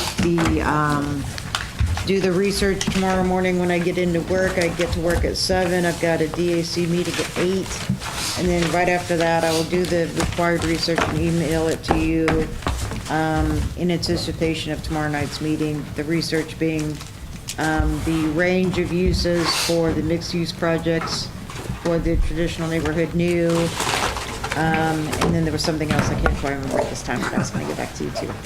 hey Mary, is there any other use for this room between now and when we'll be in it? Between now and when? And when we'll be in it tomorrow night? Perhaps. Okay, I was just wondering, if we just left our stuff here. would No, that no, be- we have to clean it up. Okay. Sorry. Who uses this during? A lot of It's people. always lowered. Dude,